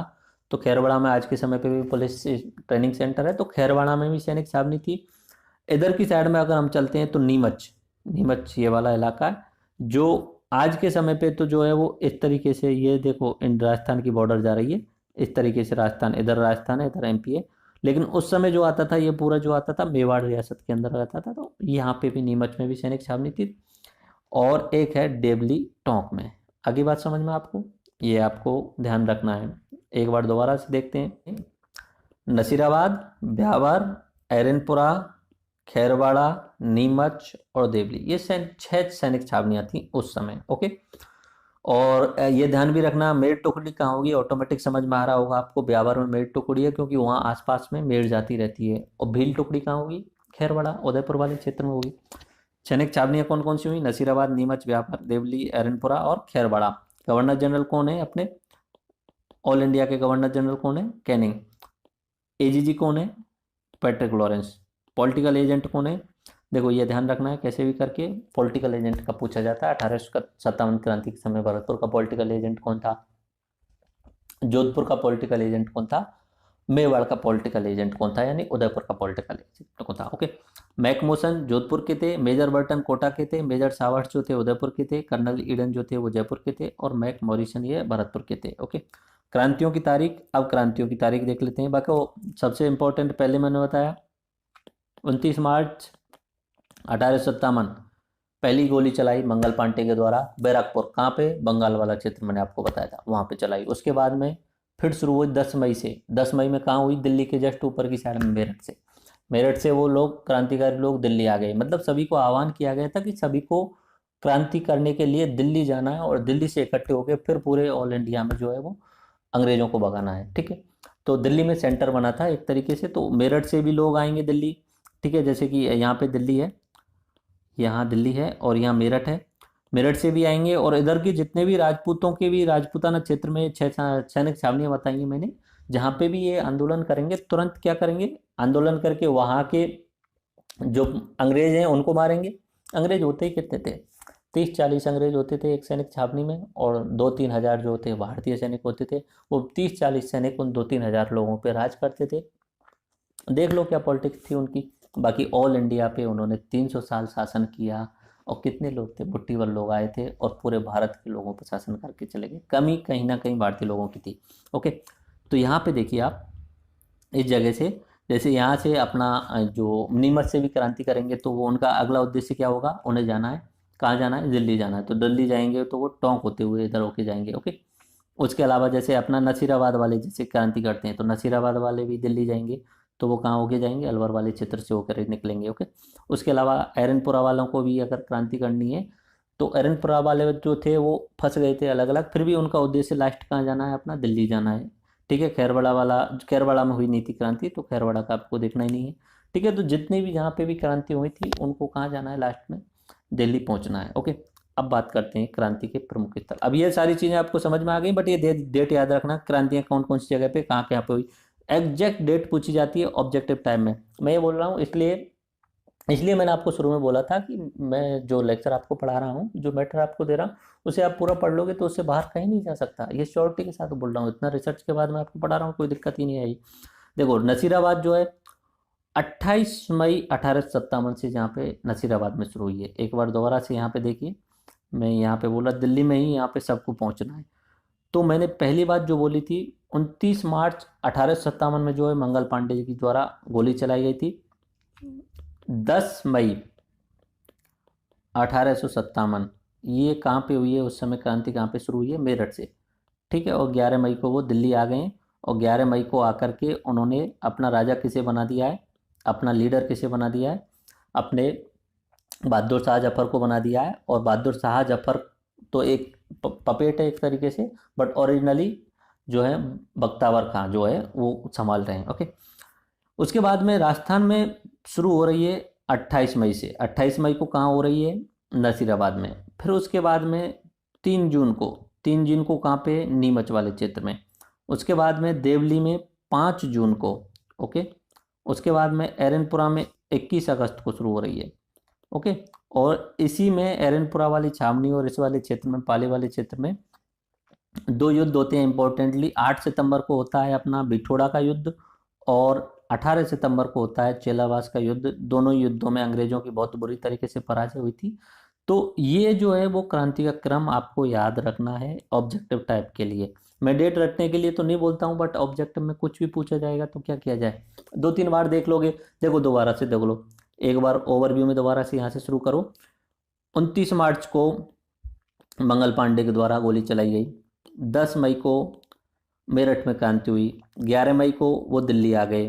ठीक है, बाकी सब जगह आह्वान किया गया सभी जगह के सैनिकों को कि जाओ क्रांति करो आप, सभी जो सैनिक छावनियां उनकी जगह पे। और उन्होंने अपनी कमल और रोटी को अपना एक चिन्ह बनाया और सब जगह पहुंचाने की कोशिश की उन्होंने।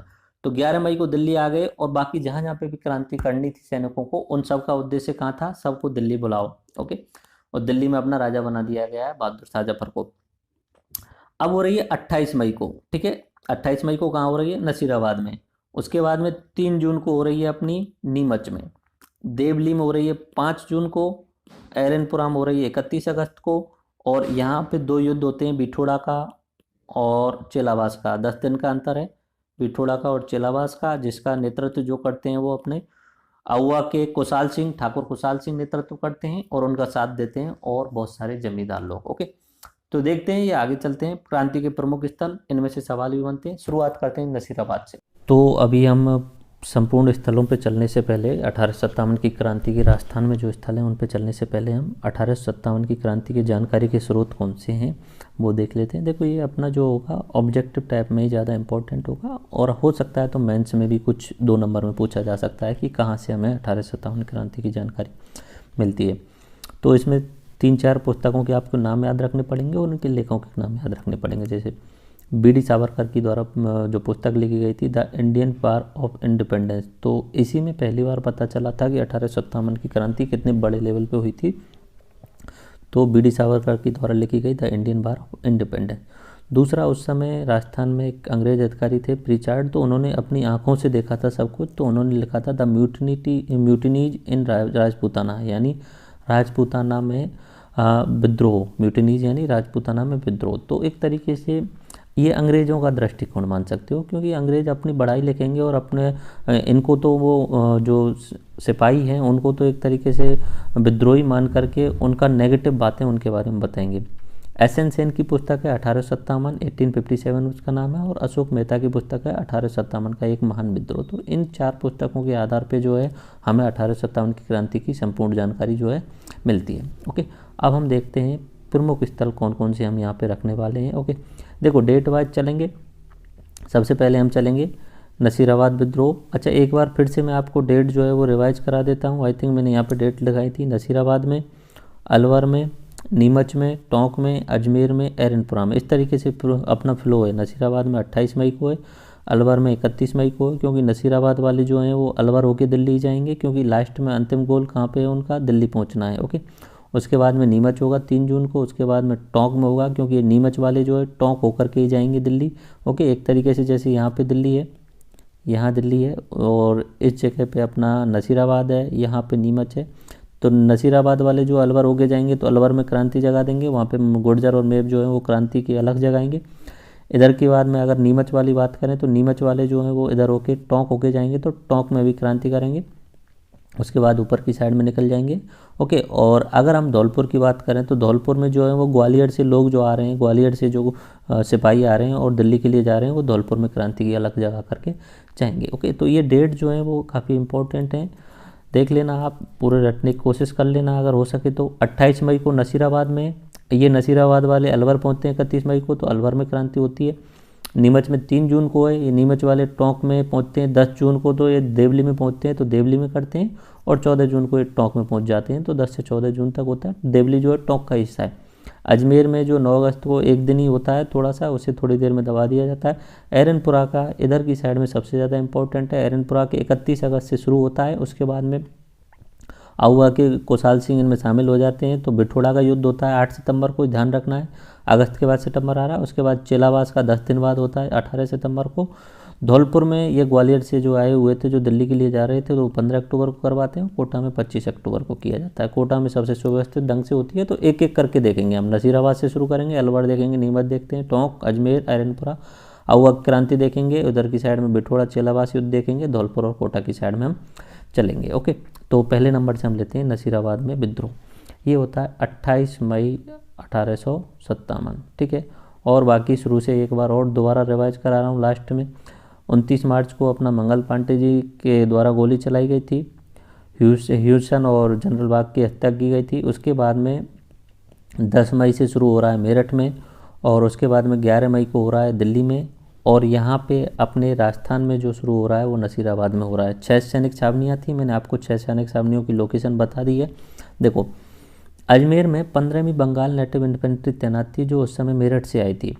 पैट्रिक लॉरेंस ने इस इन्फेंट्री को नसीराबाद भेज दिया था और अजमेर की सुरक्षा के लिए 2 मेल रेजिमेंट टुकड़ियों को बुला लिया था। 15वीं बंगाल इन्फेंट्री को अजमेर से हटाए जाने के कारण इनमें असंतोष बढ़ने लगा और 28 मई 1857 को इस टुकड़ी के सैनिकों ने विद्रोह कर दिया। इस सैनिक टुकड़ी के साथ में 30वीं बंगाल नेटिव इन्फेंट्री के सैनिकों ने साथ दिया।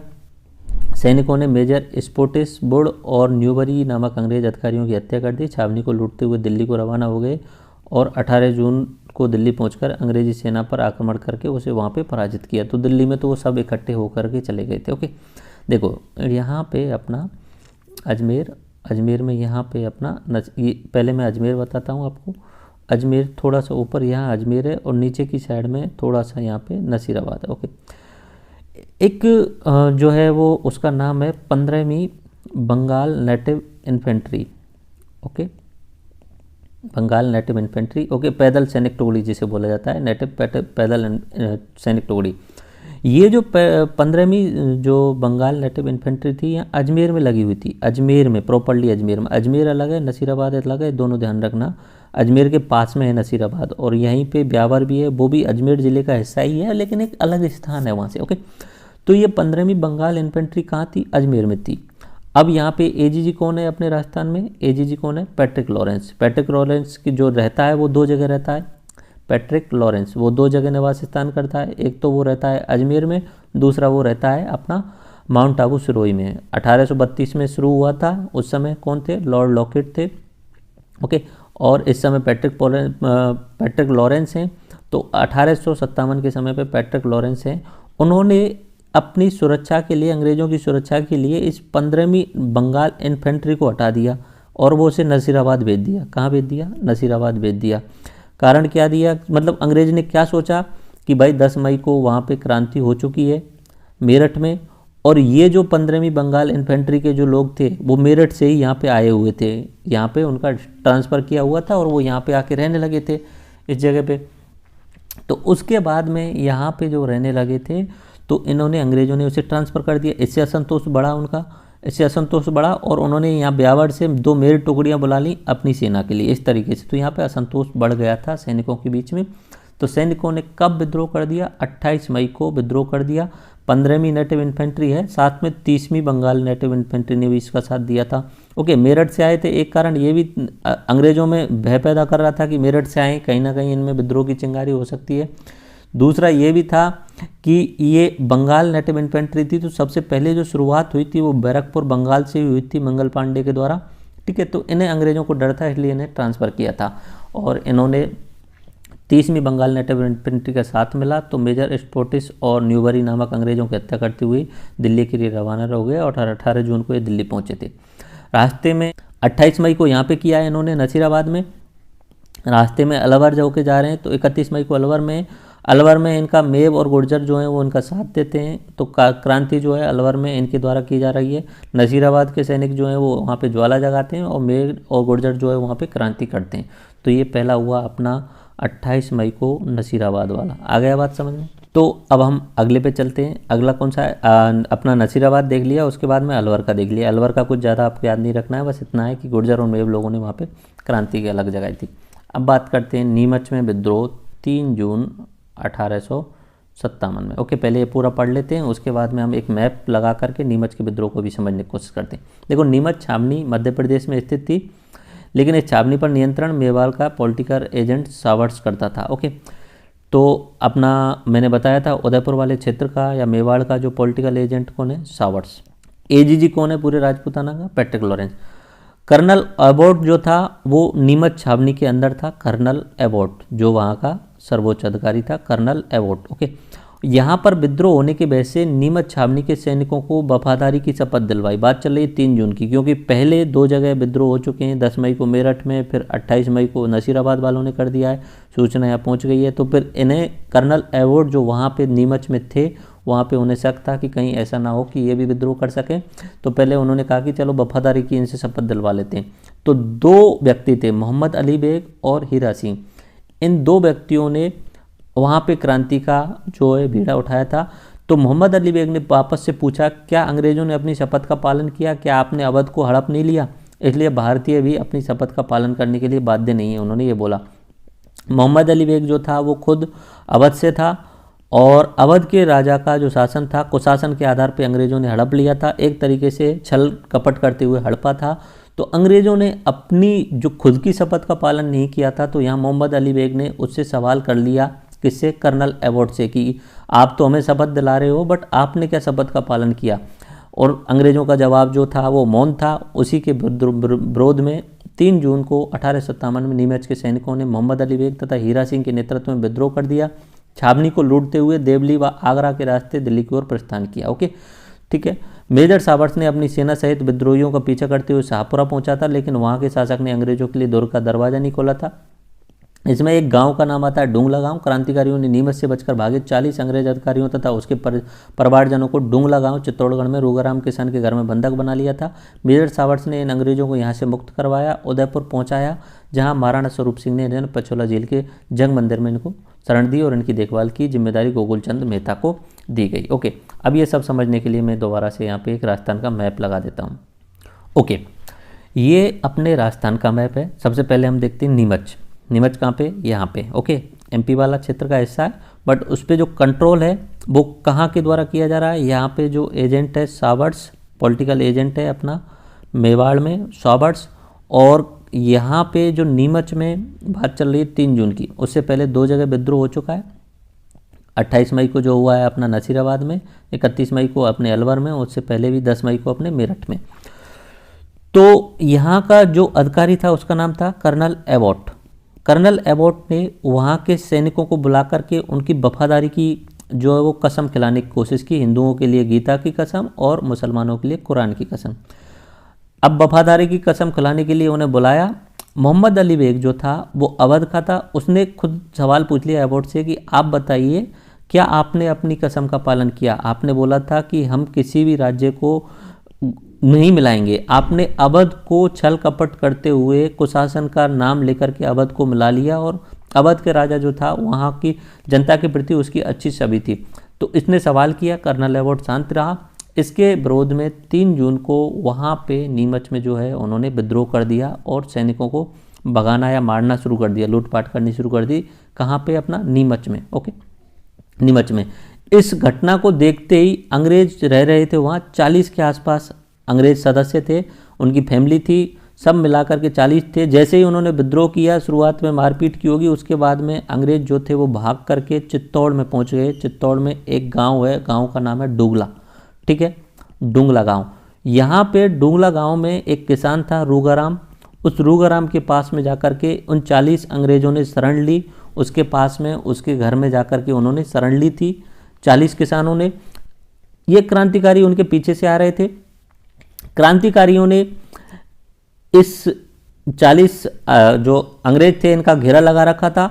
इधर बात पता चलती है सावर्ट्स को, तो सावर्ट्स जो है इधर की साइड से अपनी सेना लेके जाता है और यहाँ से क्रांतिकारियों को भगा देता है। क्रांतिकारी यहाँ से निकल करके ऊपर की साइड में टोंक होते हुए, किधर होके निकलते हैं?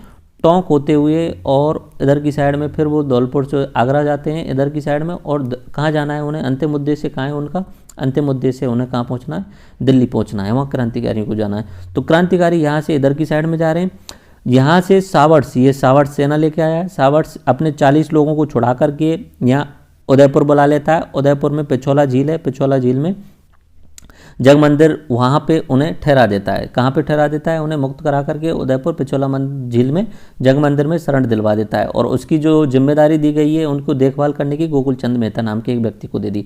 तो ये तो हुई सावर्ट्स की बात, इधर लेके आ गया इन्हें। खुद सावर्ट्स क्या करता है, खुद सावर्ट्स जो है वो क्रांतिकारियों का पीछा करने लग जाता है इधर की साइड में। ओके, इधर की साइड में जाके पीछा करने लग जाता है। आगे की साइड में यहाँ पे भीलवाड़ा में पड़ता है अपना शाहपुरा, ये भीलवाड़ा। भीलवाड़ा में शाहपुरा का जो जमींदार था उसने क्रांतिकारियों को शरण दी थी। शाहपुरा के जो जमींदार था उसने क्रांतिकारियों को शरण दी थी। इधर की साइड से सावर्ट्स भी आ रहा है पीछे से लड़ने के लिए, बट सावर्ट्स के लिए ये जो शाहपुरा का जो जमींदार है वो गेट नहीं खोलता है, तो सावर्ट्स जो है वो वापस आ जाता है। और फिर धीरे धीरे क्रांतिकारी टोंक होते हुए डेवली आते हैं पहले, फिर डेवली के बाद टोंक जाते हैं, और फिर आगरा होते हुए फिर ऊपर की साइड में दिल्ली निकलते हैं। तो 10 जून को वो देवली पहुंचते हैं, तो देवली के सैनिकों को भड़काते हैं और देवली के सैनिक भी विद्रोह कर देते हैं। 14 जून को वो टोंक पहुंचते हैं, तो टोंक में भी क्रांति होती है। ओके, टोंक से 600 मुजाहिदीन जो हैं इनके साथ में निकल जाते हैं दिल्ली के लिए, क्योंकि दिल्ली में जो अभी राजा बन गया है वो कौन बन गया है, बहादुर शाह जफर, जो कि अपने आप में एक मुसलमान है। और ये जो जिसको टोंक में मुस्लिम रियासत थी, तो वहाँ पे जो मुस्लिम लोग थे उन्होंने समझा कि अब फिर से अब मुगल शासन आने वाला है, इसलिए वो 600 मुजाहिदीन यानी धर्म के लिए लड़ने वाले लोग जो हैं वो ऊपर की साइड में जा रहे हैं। तो इस तरीके से पूरी अपनी कहाँ की हुई, नीमच की कहानी। आगे बात समझ में, एक एक शब्द समझ में आना चाहिए इसमें आपको, क्या क्या चीज़ें मैंने आपको बताई दोबारा से देख लीजिए।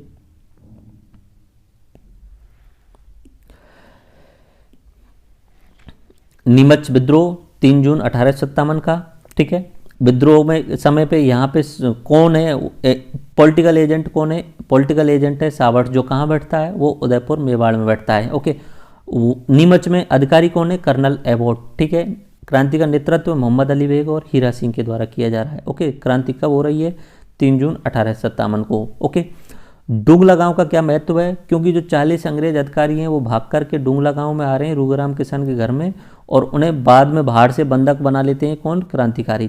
फिर अपनी सावर्ट सेना लेके जाता है, छुड़ाता है, और इन 40 को लेकर के कहाँ आ जाते हैं, उदयपुर लेके आ जाते हैं अंग्रेजों को, और स्वरूप सिंह उन्हें पिछोला जेल के जग मंदिर में शरण देता है। इनकी देखभाल जो है गोकुल चंद मेहता जी करते हैं। ओके, और शाहपुरा का जो जमींदार था उन्होंने जो सहयोग किया था क्रांतिकारियों का। ओके, नेक्स्ट अपना टोंक का मैंने आधा सा बता दिया। टोंक में 10 जून से 14 जून के बीच में हुई। राजा का नाम वजीरुद्दौला था, अंग्रेजों की सहायता करता था, ईसाइयों की सहायता करता था, तो इसे जब प्रजा जो बोलती थी ईसाई राजा बोलती थी। टाटा टोपे का सर्वाधिक हस्तक्षेप रहा था इस टोंक वाले क्षेत्र में, और यहाँ पे टोंक में जो क्रांति का नेतृत्व किया था वो नासिर मोहम्मद ने किया था। तो याद रखना है, टोंक में क्रांति का नेतृत्व किसने किया, नासिर मोहम्मद ने।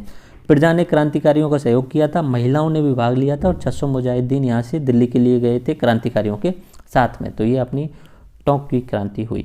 ओके, उसके बाद में अजमेर का थोड़ा सा ही है, क्योंकि एक दिन क्रांति होती है उसमें। अजमेर में 9 अगस्त में 1857 की बात है, क्रांतिकारियों ने जेल खाने से 50 कैदियों को या अपने साथियों को छुड़वा लिया, ठीक है। महाराजा तखत सिंह जो थे अपने, उन्होंने कुशल सिंघवी के नेतृत्व में अंग्रेजों की सहायता हेतु यहाँ सेना भेजी और पुनः अजमेर पर नियंत्रण कर लिया। तो महाराजा तखत सिंह जो कहाँ के हैं, मारवाड़ के यानी जोधपुर वाले क्षेत्र के। ओके, अब बात आती है सबसे इम्पोर्टेंट एरनपुरा वाले की। ओके, ये एरनपुरा पे आपको थोड़ा सा अधिक ध्यान देना है। देखो, कुछ ओवरव्यू में बोल देता हूँ। यहाँ का नेतृत्व करता कौन है, एरनपुरा वाले क्षेत्र के शीतल प्रसाद, तिलक राम और मोती खां, इन्होंने इसका नेतृत्व किया। अंग्रेज अधिकारी कौन है, अलेक्जेंडर, जो एजीजी का बेटा है। एजीजी कौन है, पैट्रिक लॉरेंस, उसका बेटा है अलेक्जेंडर, ठीक है। तो यहाँ पे इन तीनों लोगों ने मिलकर के वहाँ पे विद्रोह की ज्वाला जगाई और अलेक्जेंडर की हत्या कर दी गई अंग्रेज अधिकारी की। इन्होंने नारा दिया एरनपुरा वालों ने, चलो दिल्ली और मारो फिरंगी। ओके, चलो दिल्ली और मारो फिरंगी। अब ये जा रहे हैं, तो इन्होंने आगे जाने पर इनका साथ मिलता है एक आउवा के ठाकुर कुशाल सिंह का, ठीक है। तो आउवा की क्रांति भी होती है, और उसमें योगदान किनका भी होता है, एरनपुरा वाले जो हैं, एरनपुरा के निकल के आ रहे सैनिक जो क्रांति कर रहे हैं, आउवा के ठाकुर हैं कुशाल सिंह, उनकी भी खुद की सेना है। तो यहाँ पे मिल जाते हैं ये क्रांतिकारी और आहुआ के जो कुशाल सिंह की सेना, और फिर वो अंग्रेज़ों के विरोध में आहुआ की क्रांति करते हैं। तो कुशाल सिंह ने एरनपुरा से आए क्रांतिकारियों का नेतृत्व स्वीकार कर लिया। जोधपुर के महाराजा तखत सिंह के द्वारा रेख वृद्धि से सभी ठिकानेदार एवं जमींदार नाराज थे। अच्छा देखिए, यहाँ पे एक स्पेशल बात ये निकल के आ रही है, कुशाल सिंह जो हैं उनकी पर्सनली अंग्रेज़ों से इतनी बड़ी कोई दुश्मनी नहीं है। ओके, उनकी दुश्मनी है महाराजा तखत सिंह से, ठीक है, तखत सिंह बोलो या तखत सिंह, जो भी बोलना है अपना, ठीक है, जोधपुर के महाराजा तखत सिंह से। जोधपुर के महाराज जी ने अभी ये रेख वृद्धि कर दी। रेख वृद्धि एक तरीके से टैक्स बढ़ा दिया, ठीक है। टैक्स बढ़ाने से जो जितने भी जमींदार थे वो सब के सब नाराज थे और ये अपील कर रहे थे कि महाराज जी ये जो आपने टैक्स बढ़ाया है इसे कम करो आप, क्योंकि इससे हमारे लिए कुछ भी बचत नहीं हो पा रही है। तो ये यहाँ पे रेख वृद्धि का विरोध कर रहे थे और उसी समय इन क्रांतिकारियों को पता ही था कि कुशाल सिंह जो हैं वो एक तरीके से विद्रोही मोड में है। तो ये एरनपुरा से जाते हुए अपने आहुआ में पहुंचते हैं और आहुआ में कुशाल सिंह इनका नेतृत्व स्वीकार कर लेता है और वहाँ पे क्रांति होती है। ओके, तो उसमें कुछ ठिकानेदार और जमींदार भी शामिल हो जाते हैं। अन्य ठिकानेदार जिन्होंने कुशाल सिंह की सहायता की, ये इंपॉर्टेंट है ऑब्जेक्टिव टाइप के लिए, किसी भी एग्जाम में कुछ भी पूछा जा सकता है। देखो, आसोप ठिकाना, आलनियावास, गुलर, लाम्बिया, सलूम्बर, कोठारिया, ये इन्होंने इनकी सहायता की थी, ये अन्य ठिकानेदार हैं। देखो, उस समय जो शासन था वो नॉर्मली सबसे ऊपर तो अंग्रेज हो गए जो कलकत्ता में अपनी राजधानी लिए हुए हैं, उसके बाद में अपना राजपूताना हो गया। अब इस राजपूताना के भी अलग अलग स्टेट हो गए, अलग अलग रियासत हो गई। ये रियासतें भी जो बटी हुई थी ठिकानों और जमींदारों के बीच में बटी हुई थी। ठिकाने होते थे, फिर गांव के लेवल पे छोटे छोटे प्रधान वगैरह उस टाइप के भी होते थे, ठीक है, और लठैत वगैरह उस टाइप के भी होते। तो ये सामंती व्यवस्था थी एक तरीके से छोटे छोटे भागों में। ये जो थे वो ठिकानेदार थे और इनका सहायता किसने की? कुशाल सिंह की। आसोप, आसोप है एक जगह है, मैं आपको मैप में दिखाने की कोशिश करता हूँ इंपॉर्टेंट को। आसोप, आलनियावास, गोलार, लाम्बिया, इनके ठिकानेदार कौन कौन से थे? शिव सिंह आसोप के थे, आलनियावास के अजीत सिंह थे, गोलर के बिशन सिंह थे, लाम्बिया के पृथ्वी सिंह थे। ये जो चार ठिकाने ये तो मारवाड़ वाले क्षेत्र में आते हैं। सलूम्बर और कोठारिया वाले ये जो थे केसरी सिंह और जो सिंह, ये मेवाड़ वाले क्षेत्र के थे। ओके, तो इस तरीके से इन्होंने यहाँ पे सहायता की। ये नाम आपको ध्यान करने हैं कैसे भी करके। आसोप ठिकाना जिसके ठिकानेदार हैं शिव सिंह, आलनियावास जिसके ठिकानेदार हैं अजीत सिंह, गुलर जिसके ठिकानेदार हैं बिशन सिंह, लाम्बिया जिसके ठिकानेदार हैं पृथ्वी सिंह, सलूम्बर केसरी सिंह, कोठारिया जोत सिंह। ओके, तो ये ध्यान रखना, ये लास्ट वाले दो हैं वो मेवाड़ वाले क्षेत्र के, पहले चार जो हैं वो मारवाड़ वाले हैं।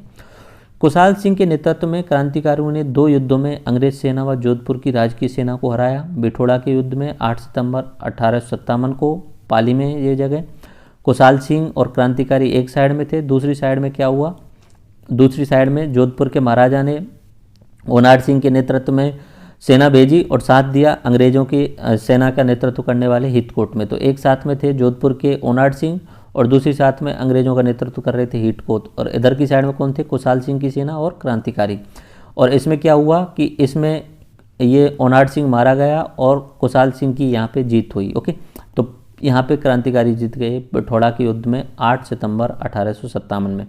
उसके बाद बात करते हैं चिलावास का युद्ध 18 सितंबर 1857 को, ये पाली में हुआ। यानी 8 सितंबर में अंग्रेज हार गए एक तरीके से और राजा भी हार गया। फिर 18 सितंबर को फिर से दोबारा से आते हैं।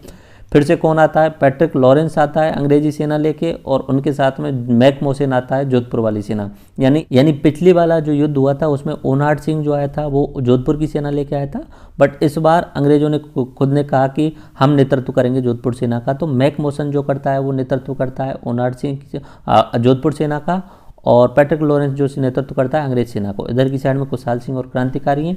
मैकमोहसिन को मार देते हैं इसको, ठीक है, और इनका सिर जो है काटकर आहुआ के किले के दरवाजे पर लटका दिया जाता है कर्नल होम्स के नाम, ठीक है। तो मतलब दूसरे युद्ध में भी चिलावास का युद्ध जिसे कारे एवं गोले का युद्ध बोला जाता है, उसमें भी अंग्रेजों की हार हो गई और पैट्रिक लॉरेंस भाग करके चला गया अजमेर साइड में। ओके, तो उसके बाद में फिर से कर्नल होम्स के नेतृत्व में विशाल सेना आती है और आहुआ के किले पे अधिकार करती है। तो कर्नल होम्स जो आते हैं उसमें आहुआ की सेना पे यानी ठाकुर कुशाल सिंह हार जाते हैं और ठाकुर कुशाल सिंह और जितने भी ठिकानेदार थे वो सब भाग जाते हैं, बाकी को पकड़ लेते हैं और ठाकुर कुशाल सिंह जो है वो भागते भागते नीमच में पहुंच करके आत्मसमर्पण कर देते हैं और उनके खिलाफ कमीशन बैठता है जिसमें उन्हें बरी कर दिया जाता है। ओके, तो आहुआ की क्रांति के सारे फैक्ट दोबारा से देखिए एक एक करके, फिर समझाता हूँ। आहुआ की क्रांति, आहुआ का विद्रोह अंग्रेजों द्वारा 1835 में गठित जोधपुर लीजन टुकड़ी को एरनपुरा छावनी में रखा गया। आप पहले मैप में ये जगह देख लीजिए। देखो ये अपनी अरावली पर्वतमाला, ओके, इधर राजसमंद और इधर उदयपुर और मेवाड़, ये मेवाड़ हुआ। इधर की साइड में ये जो आप पूरा देख रहे हैं ना, ये पूरा जो क्षेत्र है, ये पूरा क्या आगे की साइड तक की, ये कौन सा है, मारवाड़, ओके। मारवाड़ राजधानी कौन सी है उनकी, जोधपुर वाला क्षेत्र, ओके। यहाँ पे महाराजा तख्त सिंह है, ओके, तख्त सिंह। अंग्रेज जो हैं वो प्रॉपरली कहाँ रह रहे हैं, या तो अजमेर में उनकी सेना है, एंड यहाँ पे माउंट आबू में भी वो रहते हैं, बट माउंट आबू में उनकी इतनी बड़ी सेना नहीं है। तो अजमेर जो यहाँ पे तख्त सिंह, और यहाँ पे जो पॉलिटिकल एजेंट है वो मैकमोसन, ठीक है, मैकमोसन पॉलिटिकल एजेंट है कौन, मैकमोसन। और एजीजी कौन है, पैट्रिक लॉरेंस, जो अजमेर में बैठा हुआ है, ओके। अब क्या होता है कि सबसे पहले शुरुआत होती है एरनपुरा से। यहाँ से एरनपुरा से क्रांतिकारी विद्रोह कर देते हैं। विद्रोह करने के बाद में वो पहुँचते हैं आउवा। आउवा में ठाकुर कुशाल सिंह है, ठाकुर कुशाल सिंह, वो उनका नेतृत्व यहाँ पे स्वीकार कर लेते हैं। आउवा जो पड़ता है वो पाली में पड़ता है, और यहाँ पे आउवा के ठाकुर कुशाल सिंह उनका नेतृत्व स्वीकार कर लेते हैं, और ये अपना क्षेत्र जो है बढ़ा लेते हैं, ओके। अब क्या होता है, इधर की साइड से तख्त सिंह भेजता है ओनाड सिंह को, मैं पेन चेंज कर लेता हूँ, इधर की साइड से ओनाड सिंह को भेज रहा है, और अंग्रेज अपनी सेना लेकर आ रहे हैं हितकोट के नेतृत्व में, ओके, हितकोट के नेतृत्व में ये आते हैं। तो पहला युद्ध होता है बीठोड़ा का युद्ध, जो पाली में ही आता है, तो इसमें फिक्स लोकेशन मुझे नहीं पता है, तो बीठोड़ा का युद्ध होता है, ओके, बीठोड़ा का युद्ध होता है, जिसमें शुरुआत में ही ओनाड सिंह को यहाँ पे ये जो आउवा के कुशाल सिंह थे और इनके साथ में जो क्रांतिकारी थे उनके द्वारा खत्म कर दिया जाता है, और हितकोट जो है वो भाग जाता है, ठीक है। इससे अंग्रेज अधिकारी एक तरीके से तिलमिला जाते हैं। फिर खुद मैकमोसन बोलता है कि मैं अब जोधपुर वाली सेना को मैं लेके जाऊंगा, और इधर की साइड से पैट्रिक लॉरेंस जो हैं, पैट्रिक लॉरेंस जो है वो अंग्रेज़ों की सेना को लेके आते हैं। तो फिर बीठोड़ा का जो युद्ध हुआ था वो तो 8 सितंबर को हुआ था। उसके 10 दिन बाद चेलावास का युद्ध होता है, चेलावास भी पाली में, वो 18 सितंबर को होता है, ओके। इधर की साइड से कौन है, ठाकुर कुशाल सिंह है आउवा वाले, और उनका साथ देने वाले जमींदार हैं, और इधर की साइड में कौन है, मैकमोसन, और दूसरा अपना पैट्रिक लॉरेंस जो अंग्रेज़ों की सेना को लेकर आया, मैकमोसन जो है वो जोधपुर की सेना को लेकर आया। यहाँ पे चेलावास में युद्ध होता है। चेलावास के युद्ध में मैकमोसन को मार दिया जाता है, मार करके उनकी जो गर्दन है उसे काट लिया जाता है, वापस से यहाँ आउवा में लेके आ जाते हैं, और आउवा का जो किला था उस किले के गेट पर उसकी गर्दन को टांग दिया जाता है मार करके, ओके। तो ये जो थे मैकमोसन को यहाँ पे ख़त्म कर दिया जाता है किस युद्ध में, चेलावास का। और पहले कौन सा हुआ था, बीठोड़ा का 8 सितंबर को, और चेलावास का 18 सितंबर को, ओके। आई थिंक ये सारी चीज़ें आपको क्लियर हुई। उसके बाद में अंग्रेज जो हैं वो तिलमिला जाते हैं। फिर कर्नल होम्स के नेतृत्व में बहुत बड़ी सेना भेजते हैं, बड़ी सेना आती है, और ये जो अपना आउवा है, इस आउवा बोल लो या जो भी बोलना है, आउवा बोल लो जो बोलना है, ओके, इसके चारों तरफ घेरा डालती है, और यहाँ पे आउवा के किले पर अधिकार कर लेती है, और ठाकुर कुशाल सिंह भाग करके इधर की साइड में नीमच चले जाते हैं, वहाँ पे आत्मसमर्पण वो कर देते हैं। तो ये कहानी है, ओके। अब इसमें से आपको एक बार दोबारा सारी चीज़ें यहाँ देख लीजिए। इस विद्रोह में जोधपुर लीजन की पूर्वीय सैनिकों की टुकड़ी आबू में थी, जिसे नसीराबाद तथा नीमच विद्रोह की सूचना मिलने पर इसमें विद्रोह की भावना जागृत हुई, और 23 अगस्त 1857 को ये सैनिक एरनपुरा आए और दफेदार मोती खां, सूबेदार शीतल प्रसाद, तिलक राम के नेतृत्व में विद्रोह कर दिया। इस सैनिकों की छावनी ने चलो दिल्ली मारो फिरंगी का नारा दिया था कि जब क्रांतिकारी सैनिक आउवा पहुंचे तो वहां ठाकुर कुशाल सिंह ने क्रांतिकारियों को नेतृत्व स्वीकार किया। यह सूचना जब एजीजी पैट्रिक लॉरेंस को मिली थी, मारवाड़ शासक तखत सिंह को क्रांतिकारियों को कुचलने के लिए भेजने को कहा। अब होता है बीठोड़ा का युद्ध 8 सितंबर को। बीठोड़ा पाली में ही है। इस स्थान पर मारवाड़ के तखत सिंह के सेनापति ओनाड सिंह, अंग्रेज अधिकारी हिटकोट ने क्रांतिकारियों पर आक्रमण किया। इस युद्ध में ओनाड सिंह तथा हिटकोट मारे गए, जबकि कुशाल सिंह चंपावत के नेतृत्व में क्रांतिकारियों की विजय रही। ठीक है, तो इसमें हितकोट मारे गए थे। ओके, इतना ध्यान रखना। ओके, आगे चलते हैं। चेलावास का युद्ध 18 सितंबर 1857 को। बिठोड़ा युद्ध के पराजय के बाद अंग्रेज अधिकारी एजी पैट्रिक लॉरेंस व मारवाड़ के पॉलिटिकल एजेंट मैकमोसन के नेतृत्व में अंग्रेजी सेना ने क्रांतिकारियों पर आक्रमण किया, जिसमें खुशहाल सिंह चंपावत के नेतृत्व में क्रांतिकारियों की जीत हुई। इस युद्ध में मैकमोसन मारा गया, जिसका सिर काटकर आउवा के किले पर लटकाया गया। ओके, अब उसके बाद में ये 18 सितंबर, उसके बाद में लंबे समय तक यहाँ आउवा में क्रांतिकारी और उनका शासन है। 10 अक्टूबर 1857 को, ओके, यानी करीब करीब 22 दिन के बाद में, ठीक है, 22 दिन के बाद में जोधपुर लीजन के कुछ क्रांतिकारी आसोपा के ठाकुर शिवनाथ के नेतृत्व में दिल्ली रवाना हुए, लेकिन नारमोल नामक स्थान पर ब्रिगेडियर गेरार्ड के नेतृत्व वाली सेना ने 16 नवंबर को उन्हें पराजित कर दिया। यानी यहाँ से निकल के या आउवा से निकल के दिल्ली के लिए जा रहे हैं, हरियाणा के पास में वहाँ पे अंग्रेज अधिकारी ब्रिगेडियर गेरार्ड की सेना आ जाती है और इनको यहाँ पे हरियाणा के पास में हरा देती है आधे लोगों को, और कुछ एक जो यहाँ बचे हुए हैं। भारत के गवर्नर जनरल लॉर्ड कनेग ने कर्नल हेम्स के नेतृत्व में सेना आउवा भेजी। 20 जनवरी 1858 को अंग्रेजी सेना तथा क्रांतिकारियों के मध्य युद्ध हुआ। ओके, 20 जनवरी 1858, ध्यान रखना 20 जनवरी 1858 को, जबकि यहाँ पे चेलावास का युद्ध हुआ है 18 सितंबर के बाद में। ओके, युद्ध हुआ जिसमें अंग्रेजी सेना विजय हुई। ठाकुर खुशहाल सिंह किले का भार छोटे भाई पृथ्वी सिंह को सौंपकर मेवाड़ चले गए। अंग्रेजों ने आउवा में लूटपाट की। आउवा के ठाकुरों की कुल देवी सोगाली माता, ये भी ध्यान रखना, सोगाली माता की मूर्ति को अजमेर ले गए। सोगाली माता को 1857 की क्रांति की देवी भी कहा जाता है। तो ये सोगाली माता जो थी, आउवा के जो ठाकुर थे उनकी कुल देवी थे, तो सोगाली माता को ही अपनी 1857 की क्रांति की कुल देवी माना जाता है। ओके, देवी कहा जाता है। खुशहाल सिंह ने और इस सोगाली माता को अंग्रेज यहाँ पे लूट करके ले गए, क्योंकि कर्नल होम्स के नेतृत्व में यहाँ पे आए थे। ठीक है, खुशहाल सिंह ने मेवाड़ के कोठरिया ठिकाने के रावत जोत सिंह के यहाँ शरण ली एंड 1860 में उन्होंने अंग्रेजों के समक्ष जो है वो आत्मसमर्पण कर दिया।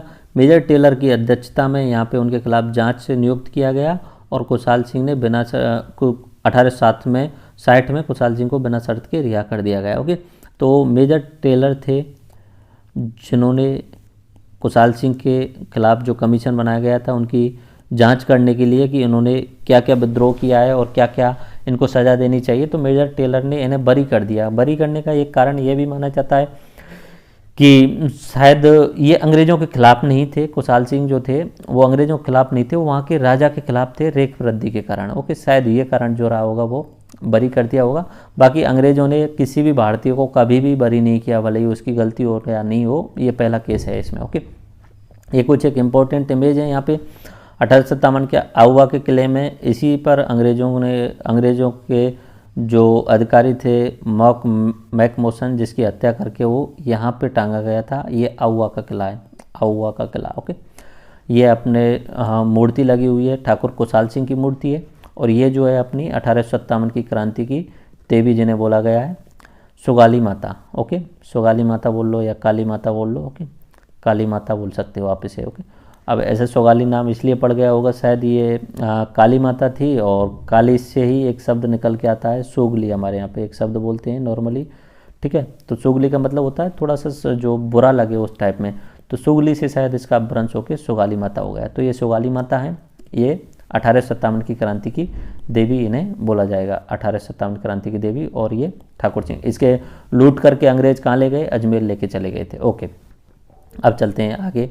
धौलपुर की क्रांति 15 अक्टूबर 1857 में। यहाँ नेतृत्वकर्ता कौन है, गुर्जर देवा धौलपुर के ही हैं, देवा गुर्जर हैं, और रामचंद्र सिंह जी जो हैं वो ग्वालियर से आए हैं। यानी ग्वालियर से जो यहाँ दिल्ली है, यहाँ ग्वालियर है, इस जगह पे धौलपुर है। ओके, ग्वालियर से अगर दिल्ली जाना होता है धौलपुर होके जाते हैं। ओके, तो ग्वालियर के जो क्रांतिकारी आ रहे हैं, ग्वालियर में क्रांतिकारी हैं, और ग्वालियर में क्रांति करने के बाद में जो क्रांतिकारी आ रहे हैं वो अपने धौलपुर में यहाँ पे अलग जगाते हैं। तो यहाँ पे गुर्जर देवा नेतृत्व करता है और यहाँ धौलपुर में जो है क्रांति होती है, और ये क्रांतिकारी दिल्ली की साइड में जाते हैं। यहाँ के राजा थे भगवंत सिंह, जिन्होंने अंग्रेजों का साथ दिया। ग्वालियर से आए क्रांतिकारियों ने धौलपुर में जागृति उत्पन्न की। क्रांति का दमन करने के लिए पटियाला से सेना बुलाई गई थी। तो याद रखना, पटियाला से सेना बुलाई गई थी, और एकमात्र स्थान है जहाँ राजस्थान से बाहर सेना बुलाई गई थी, तो पटियाला। ओके, पटियाला से सेना बुलाई गई थी, जो आज के समय पे आप पंजाब के मुख्यमंत्री देखते हैं अमरिंदर सिंह, उनके ही दादा परदादा थे जो यहाँ पे सेना लेके आए थे। और रही बात अगर ग्वालियर की करें, तो ग्वालियर में हमारे जो आज के समय पे अपना एमपी में जो आप देखते हैं विजय राजे सिंधिया, ज्योति राजे सिंधिया, ये सब देखते हैं, इनके दादा परदादा थे जिन्होंने अंग्रेज़ों का साथ दिया था। ओके, अंग्रेज़ों का साथ अगर ग्वालियर वाले नहीं देते, तो शायद 1857 की क्रांति का रिजल्ट कुछ और रहता। ओके, तो ग्वालियर के जो राजा महाराजा आज समय आप देखते हैं, ज्योतिराज सिंधिया और जो भी आप देखते हैं वसुंधरा राजे सिंधे, ये सब उन्हीं के हिस्से में से आते हैं कहीं ना कहीं। तो इन्हीं के दादा परदादाओं ने किसका साथ दिया था? अंग्रेज़ों का साथ दिया था। और जो थे, और इधर की साइड में आज जो आप देखते हैं वो सब आपको पता ही है, मैंने शुरू में बोल दिया था, राजा महाराजाओं ने ज़्यादातर ने अंग्रेज़ों का साथ दिया था। कोटा में क्रांति देखते हैं 25 अक्टूबर 1857 को। राजा कौन है? राम सिंह सेकंड। नेतृत्वकर्ता कौन है? जयदयाल, जो कि कामा भरतपुर के निवासी थे, यहाँ पे रह रहे थे, यहाँ पे उन सेना में थे और ये राज की सेना में थे। उसके अलावा करौली के मेहराब खान थे जो राज की सेना में थे। तो जयदयाल और मेहराब खान ने यहाँ पे 25 अक्टूबर 1857 को क्रांति की शुरुआत की। इन्होंने 2 सैनिक टुकड़ियाँ बनाई, नारायणी और भवानी पलटन करके। ठीक है, तो राम सिंह को उन्होंने बंदी बना लिया, कोटा के अंदर ही बंदी बना लिया, नज़रबंद कर दिया उन्हें।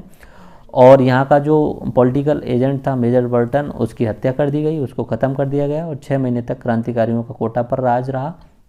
ओके, क्रांतिकारियों को हराने के लिए करौली का जो राजा था मदन पाल, और इधर की साइड में अंग्रेज़ों की सेना थी, उसका नेतृत्व रॉबर्ट्स ने किया और कोटा पर आकर के उन्होंने आक्रमण किया और क्रांतिकारियों को हरा दिया।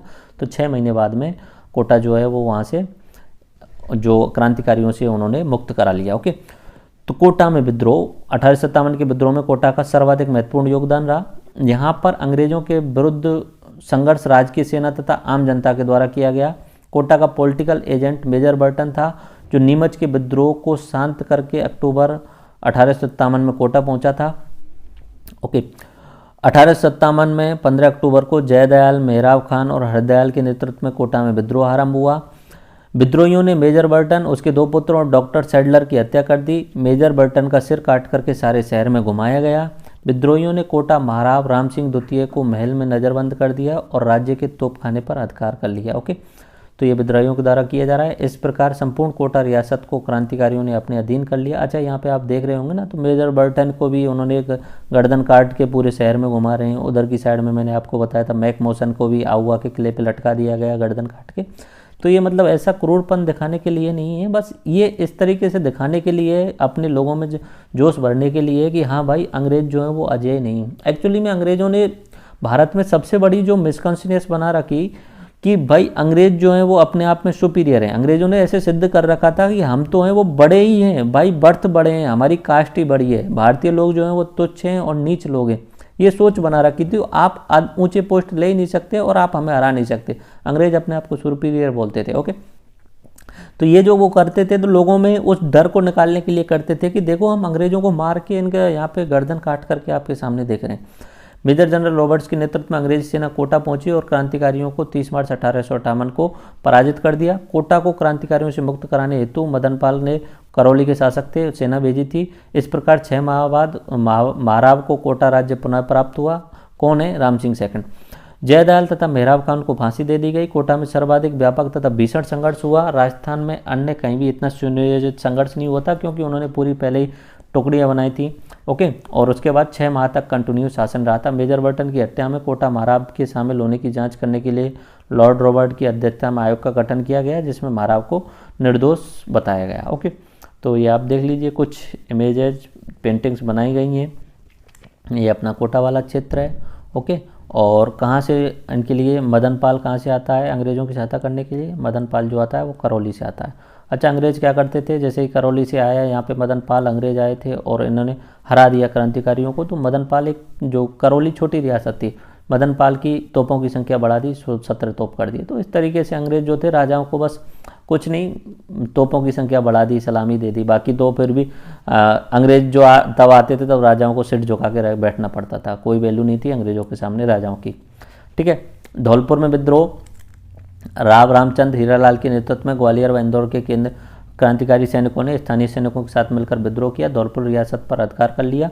दिसंबर 1857 को धौलपुर पर क्रांतिकारियों का अधिकार रहा। अंत में पटियाला के शासक ने अपनी सेना भेज करके पुणे धौलपुर क्रांतिकारियों से मुक्त कराया। अभी थोड़ी देर पहले बताया। टोंक में विद्रोह मैंने पहले बताया। 1857 के विद्रोह के समय टोंक का नवाब वजीरुद्दौला था, जिसने अंग्रेजों का साथ दिया था। यहाँ पर विद्रोह में मीर आलम खान ने महत्वपूर्ण भूमिका निभाई थी। तात्या टोपे टोंक आने पर क्रांतिकारी उनके साथ हो गए। अमीरगढ़ के किले के निकट नवाब की सेना को पराजित करके क्रांतिकारियों ने तोपखाने पर अधिकार कर लिया। जयपुर के पॉलिटिकल एजेंट ईडन के ने टोंक के क्रांतिकारियों को मुक्त कराया। तो ये टोंक का विद्रोह है। ओके, तो इस तरीके से मोस्टली जो विद्रोह हैं अपने कंप्लीट हो गए। टोंक का हो गया, उसके अलावा एरनपुरा हो गया, धौलपुर हो गया, सारे के सारे मैंने विद्रोह यहाँ पे आपको बता दिए। अब कुछ क्रांतिकारियों को भी मैं आपको दिखा देता हूँ।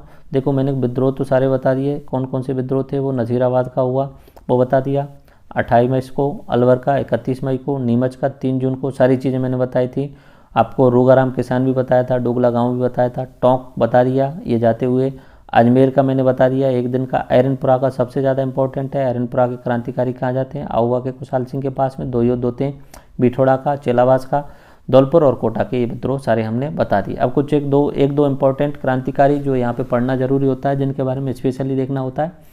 बाकी कुछ बचेगा वो अपना उसमें कंप्लीट कर लिया जाएगा डिस्कशन वीडियो के अंदर। बाकी मोस्ट ऑफ दी चीज़ें यहाँ कवर हो गई हैं। फिर भी पुराने ईयर्स के क्वेश्चंस में अगर कोई भी सवाल इनसे बाहर होगा तो उसे सॉल्व करेंगे। ओके, तात्या टोपे।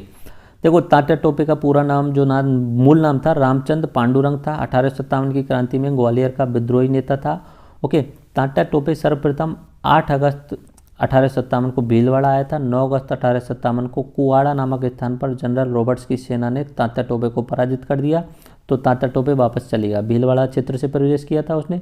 कोठारिया के ठाकुर जोशी सिंह ने तात्या टोपे को रसद सामग्री उपलब्ध कराई। तात्या टोपे सेना सहित झालावाड़ पहुंचा, जहां के सेना शासक पृथ्वी सिंह ने उनके विरुद्ध सेना भेजी जो क्रांतिकारियों से पराजित हुई। क्रांतिकारियों ने झालावाड़ पर अधिकार कर लिया था। तात्या टोपे वापस ग्वालियर चले गए थे। ओके, तात्या टोपे पुनः मेवाड़ वाले क्षेत्र से आए थे 11 दिसंबर 1857 को और बांसवाड़ा पर अधिकार कर लिया था। यहाँ पर तात्या टोपे प्रतापगढ़ पहुंचे, जहाँ मेजर रॉक की सेना ने उन्हें पराजित कर दिया। नरवर के जागीरदार मानसिंह नरूका की सहायता से अंग्रेजों ने नरवर के जंगलों में तात्या टोपे को पकड़ लिया था। 18 अप्रैल 1859 को तात्या टोपे को शिप्रा नदी के किनारे शिवपुरी में वहाँ पे उनको फांसी दे दी गई। तो ये तात्या टोपे का बहुत बड़ा योगदान है। मैंने आपको बताया था ग्वालियर में जो क्रांति का जो बिगुल बजाया था तात्या टोपे ने बजाया था। अगर इनका साथ सिंधिया परिवार दे देता तो शायद ग्वालियर में, और ग्वालियर के साथ में इधर की साइड में झांसी में भी लक्ष्मीबाई जी ने बीड़ा उठाया था अंग्रेज़ों के खिलाफ, और ये झांसी से ग्वालियर पे अधिकार करने आए थे। बट यही इश्यू रहा कि सिंधिया परिवार ने साथ यहाँ पे नहीं दिया। ओके, तो यह तात्या टोपे थे। इन्होंने बहुत कोशिश की और राजस्थान के ज़्यादातर रियासतों में जाकर के ये जो राजाओं से मिले थे, लेकिन राजाओं का समर्थन उन्हें मिला नहीं। ओके, और इन्होंने राजस्थान में 2 बार प्रयास किया एंटर करने का। एक बार जो 2 बार आए थे, एक बार तो अपने जो आए थे अपना भीलवाड़ा वाले क्षेत्र से आए थे, और दूसरी बार जो आए थे मेवाड़ वाले क्षेत्र में आए थे। ओके, तो ये तात्या टोपे के बारे में आपको ध्यान रखना है। इनका बड़ा योगदान है राजस्थान की क्रांति में भी। आपको टोंक वाला जो बताया मैंने, टोंक में भी सर्वाधिक आक्षेप किसका रहा था? तात्या टोपे का ही रहा था, टोंक वाले उसमें भी। डुंगजी जवाहरजी ये सीकर वाले क्षेत्र के थे। 1857 के संग्राम के समय सीकर क्षेत्र में काका भतीजा थे ये दोनों ही, डुंगजी और जवाहरजी प्रसिद्ध देशभक्त हुए। इन्होंने छापामार लड़ाइयों से अंग्रेजों को परेशान किया। ये धनी लोगों से धन लूट करके गरीबों में बांट देते थे। इन्होंने कई बार अंग्रेज छावनियों को भी लूटा। अंग्रेजों द्वारा डुंगजी को आगरा के किले में कैद कर लिया गया, जिन्हें जवाहरजी ने लोटियाजात तथा कर्णीय मीना की सहायता से छुड़वाया था। तो ये नाम जो है इंपॉर्टेंट है ऑब्जेक्टिव टाइप के हिसाब से। बीकानेर में अंग्रेजी सेना ने डुंगजी जवाहरजी को घेर लिया, जिसके पश्चात डुंगजी जैसलमेर और जवाहरजी भाग करके बीकानेर चले गए। तो ये डुंगजी जवाहरजी 1857 क्रांति में बड़े इंपॉर्टेंट नाम। ओके, अब बात करते हैं विद्रोह के परिणाम क्या रहे। देखो सीधी सी बात है, 1857 में विद्रोह हुआ सैनिकों के द्वारा। 1857 में तो ये मान लीजिए कि ज़्यादातर क्रांतिकारी जो है वो पॉजिटिव में ही रहे। 1857 के लास्ट में आते आते अंग्रेज़ों ने अधिकार करना शुरू कर दिया, और लास्ट में 1858 में पूर्ण तरीके से ये मान लीजिए विद्रोह को कुचल दिया गया। सभी जो क्रांतिकारी थे उनको पकड़ पकड़ के फांसी दे दी गई थी। भारत में EIC का शासन समाप्त कर दिया गया 1857 के क्रांति के बाद में। ये EIC का शासन क्रांतिकारियों ने समाप्त नहीं किया, ये ब्रिटिश की संसद ने। उन्हें लगा ब्रिटिश की संसद को कि यार EIC कुछ ना कुछ तो गड़बड़ कर रही है, जो भारत में इतना बड़ा विद्रोह हुआ। तो 1857 क्रांति के बाद में ईस्ट इंडिया कंपनी का जो शासन समाप्त कर दिया गया। अब डायरेक्टली इंग्लैंड का शासन आ गया। ओके, और 1857 के बाद में वायसराय का पद आ जाता है, और गवर्नर का पद जो है वो गवर्नर जनरल का पद हट जाता है। भारत का गवर्नर जनरल भारत का वायसराय कहा जाने लगा। सेना का पुनर्गठन करने हेतु पील कमीशन का गठन किया गया। जाति, भाषा, लिंग के आधार पर भारतीयों से भेदभाव न करने की घोषणा की गई। तो ये सुधार किए गए वहाँ पे। और देसी रियासत के राजाओं को केंद्रीय असेंबली में स्थान देने की बात की गई, क्योंकि देसी रियासत के राजाओं ने इनका बड़ा सहयोग किया था, तो इनकी थोड़ी बहुत इज्जत करने की बात की गई। बाकी विद्रोह नहीं करें सैनिक, इसलिए यहाँ पे कुछ स्पेशल बात की गई कि हम जाति भाषा लिंग पे यहाँ पे कुछ भी भेदभाव नहीं करेंगे। और पील कमीशन को बैठाया कि यार सेना में पुनर्गठन करना चाहिए, किसी न किसी तरीके से सुधार करना चाहिए, ताकि आगे सेना जो है वो आपके विद्रोह ना करे। ओके, तो विद्रोह का डायरेक्टली परिणाम तो ये रहा, क्रांतिकारी हार गए, लेकिन उसके बाद में ये जो है वो चेंजेज किए गए थे। EIC को हटा दिया गया, वायसराय का पद बनाया गया, पील कमीशन आ गया। ओके, उसके बाद में यहाँ पे कोई भेदभाव नहीं करेंगे और राजाओं को यहाँ पे वैल्यू बढ़ा दी गई है। ओके, अच्छा, कारणों की बात करें, अब देखो पूरा टॉपिक ही रहेगा अपना 1857 की क्रांति, अपना जो भारत का इतिहास आएगा तो उसमें और डिटेल में देखेंगे, पर छोटे रूप में यहाँ कारण देख लेते हैं। सबसे पहले कारण देखते हैं, राजा महाराजाओं द्वारा अंग्रेजों का सहयोग देना, ये सबसे बड़ा कारण था जिसके कारण क्रांतिकारी हार गए। जैसे जोधपुर वालों ने, बाकी सभी ने, ज़्यादातर ने जो है अंग्रेजों का साथ दिया था, क्रांतिकारियों का साथ नहीं दिया। ठीक है, राजस्थान की लगभग सभी रियासतों के राजाओं द्वारा अंग्रेजों का भरपूर सहयोग किया गया। बीकानेर के महाराजा सरदार सिंह ने तो अंग्रेजों की सहायता के लिए अपनी सेना सहित राजस्थान से बाहर गए थे। पंजाब के हांसी, सिरसा, सिसार आदि स्थानों पर क्रांतिकारियों को प्रेरित किया था। तो एक दो पॉइंट और ध्यान रखने आपको, बीकानेर के राजा थे सरदार सिंह। ओके, ये सरदार सिंह जो थे वो राजस्थान से बाहर गए थे क्रांति का दमन करने, और अपने धौलपुर में क्रांति का दमन करने के लिए कौन आए थे? पटियाला के। ओके, तो यह ध्यान रखना, धौलपुर में एक अकेला धौलपुर जैसा क्षेत्र जहाँ पे राजस्थान से बाहर सेना बुलाई गई थी, और बीकानेर ऐसे थे जो राजस्थान से बाहर सेना को लेके गए थे। करौली के महारावाल मदन पाल ने कोटा शासक राम सिंह को क्रांतिकारियों से मुक्त करवाया था। अलवर के महाराजा विनय सिंह ने आगरा किले में घिरे अंग्रेज परिवारों की सहायता हेतु सेना भेजी थी। क्रांतिकारियों के पास धन और हथियारों की कमी थी, ये भी बड़ा कारण था क्रांतिकारियों के हारने का। रणनीति और कुशल सेना नायक नहीं थे, फिक्स रणनीति नहीं थी। प्लान किया था 31 मई से शुरू करेंगे, 10 मई से शुरू कर दिया जल्दी। ओके, क्रांति के सभी प्रमुख केंद्रों पर क्रांति का एक समय पर प्रारंभ नहीं होना, कभी कहीं 28 मई पे हो रही है, कहीं पे 10 मई पे हो रही है, कहीं 31 पे हो रही है, कहीं जून में हो रही है। तो फिक्स एक डेट होती है। अगर 31 मई को पूरे ऑल इंडिया में एक साथ में क्रांति करते तो शायद अंग्रेजों को उस समय भागना पड़ता। नसीराबाद के क्रांतिकारियों का दिल्ली चले जाना, जबकि उन्हें अजमेर में जाकर वहाँ के शस्त्रागार पर अधिकार करना चाहिए था, ये भी इम्पोर्टेंट बात है। नसीराबाद जो वाले जो थे वो सीधे की साइड में अलवर होते हुए दिल्ली निकल गए, वो आते अजमेर और वहाँ शस्त्रागार था, क्योंकि अजमेर में AGG बैठता था तो वहाँ बहुत बड़ा शस्त्रागार था। तो अजमेर आकर के अगर वो शस्त्रागार को लूटते तो उनके पास में बहुत हथियार होते, और हथियार होना ही बहुत बड़ी बात है। उसके बाद में जो दूसरी अंग्रेज सेना आती उनके पास हथियार नहीं होते और इनके पास हथियार होते। 1857 में मुगल सम्राट बहादुर शाह जफर को कैद करके अंग्रेजों ने दिल्ली के लाल किले पर अधिकार कर लिया, जिससे क्रांति जो है वो नेतृत्वहीन हो गई और नेतृत्व करने वाला कोई नहीं रहा। ओके, कुछ अन्य फैक्ट जो हैं वो भी देख लीजिए लास्ट में जाते जाते। राजस्थान में 6 सैनिक छावनियों से खेड़वाड़ा और ब्यावर, इन दोनों क्षेत्रों में क्रांति ने भाग नहीं लिया। ठीक है, यहाँ पे कोई क्रांति नहीं हुई खेड़वाड़ा और ब्यावर में। बीकानेर के अमर सिंह भाटिया जो हैं उनको प्रथम राजस्थानी व्यक्ति थे जिन्हें फांसी दी गई थी। बीकानेर के अमर सिंह भाटिया। राजस्थान के स्वतंत्रता संग्राम का भामाशाह जो है वो दामोदर दास राठी हैं।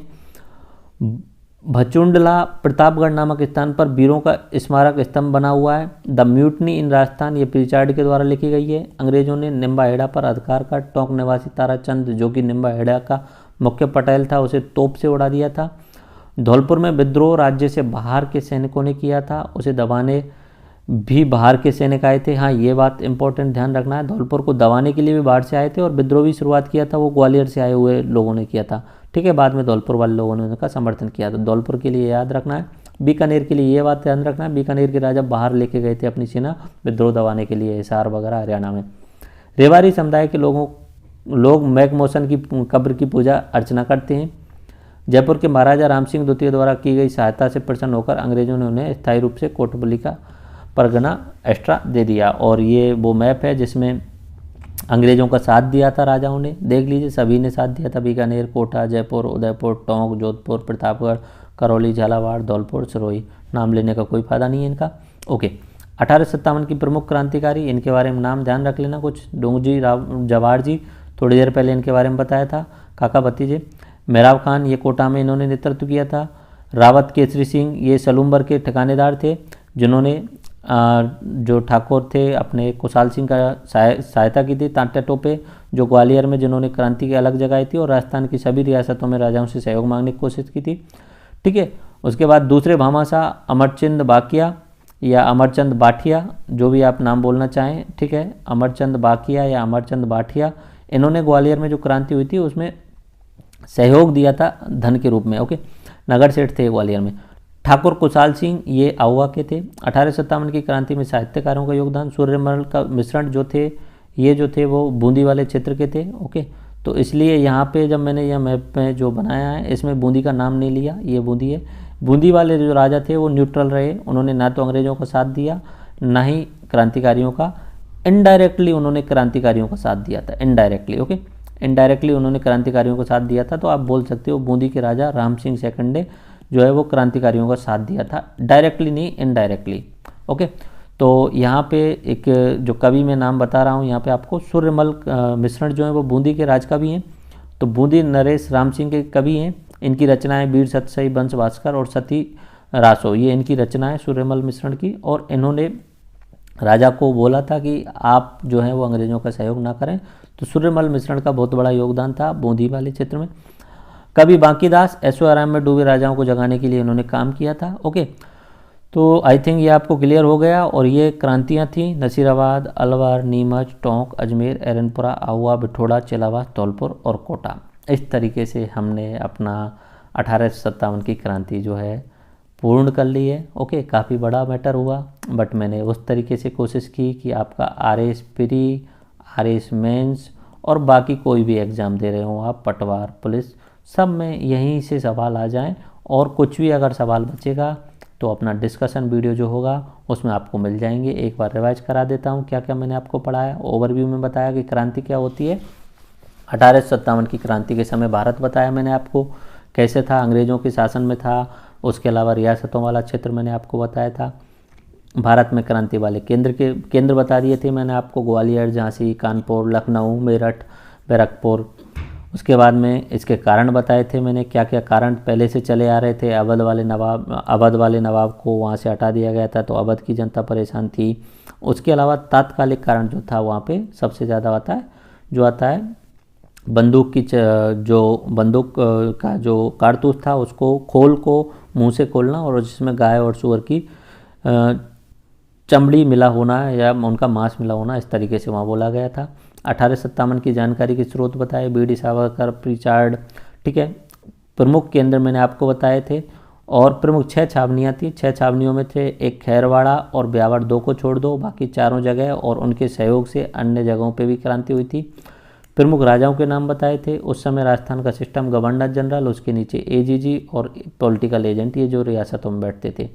क्रांति के केंद्र बताए, नसीराबाद के अलवर में, उसके बाद नीमच टोंक में, फिर उसके बाद में अजमेर में, एरनपुरा के बाद में आहुआ के बाद में धौलपुर, कोटा, बीकानेर, जयपुर, बूंदी, इन क्षेत्रों में क्रांति हुई। प्रमुख क्रांतिकारियों में इम्पोर्टेंट नाम बताए और क्रांति का परिणाम आपको बता दिया। आई थिंक ये 1857 की क्रांति आपकी कंप्लीट हो गई है।